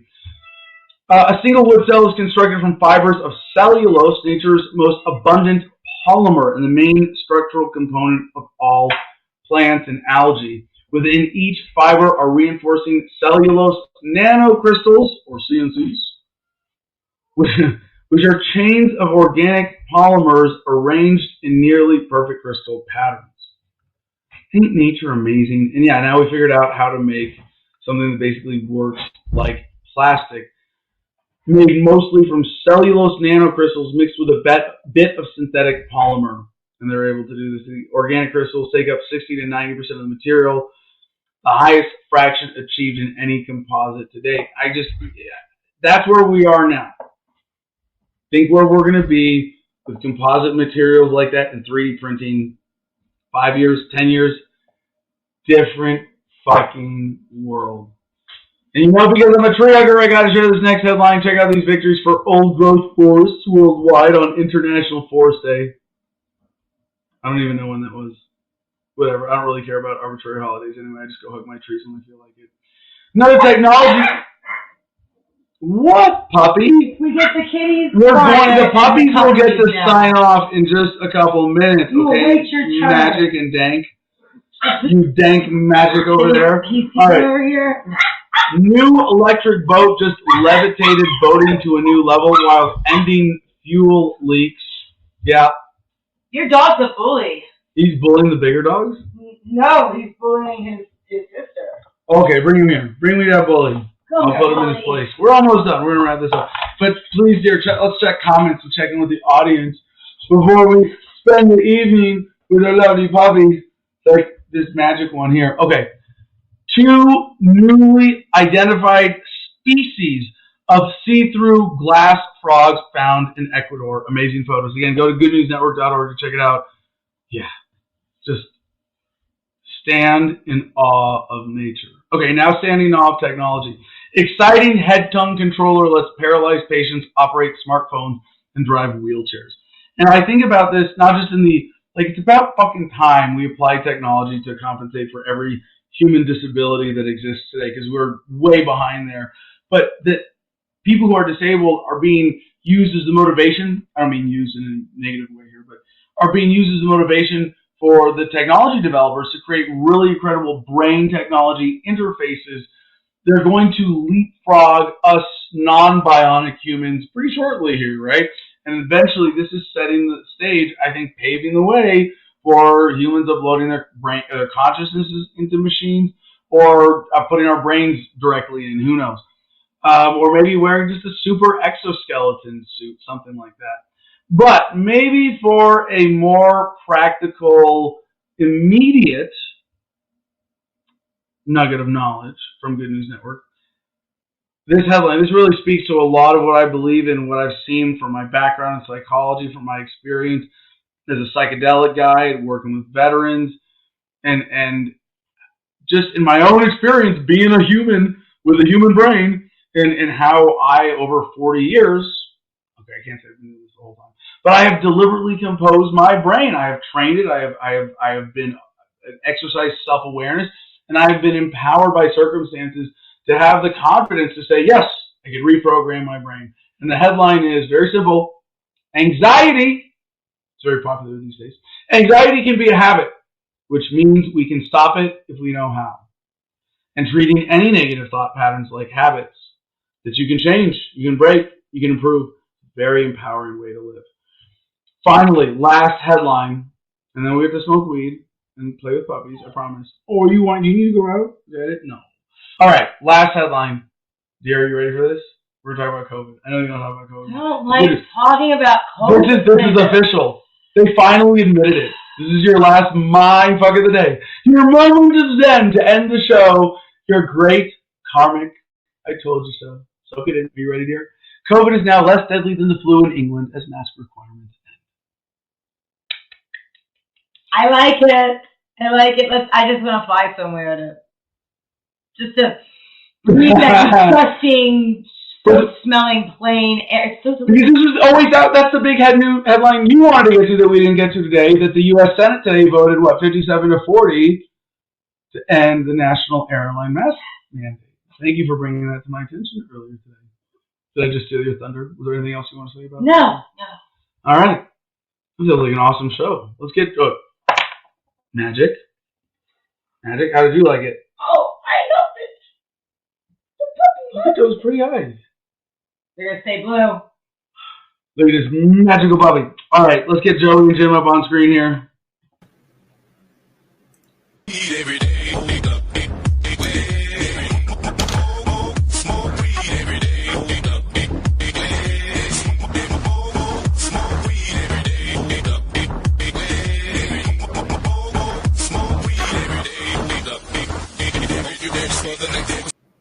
To the next episode.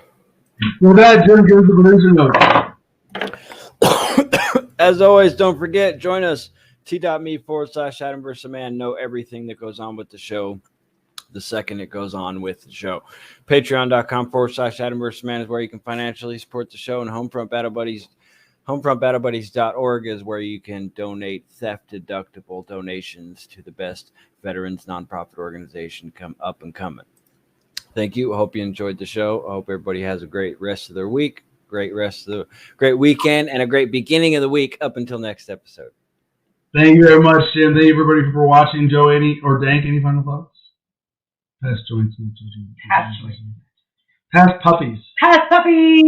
Puppies are love multipliers. Puppy breath is the best. So thank you, everybody, for helping put a little extra love into the magic.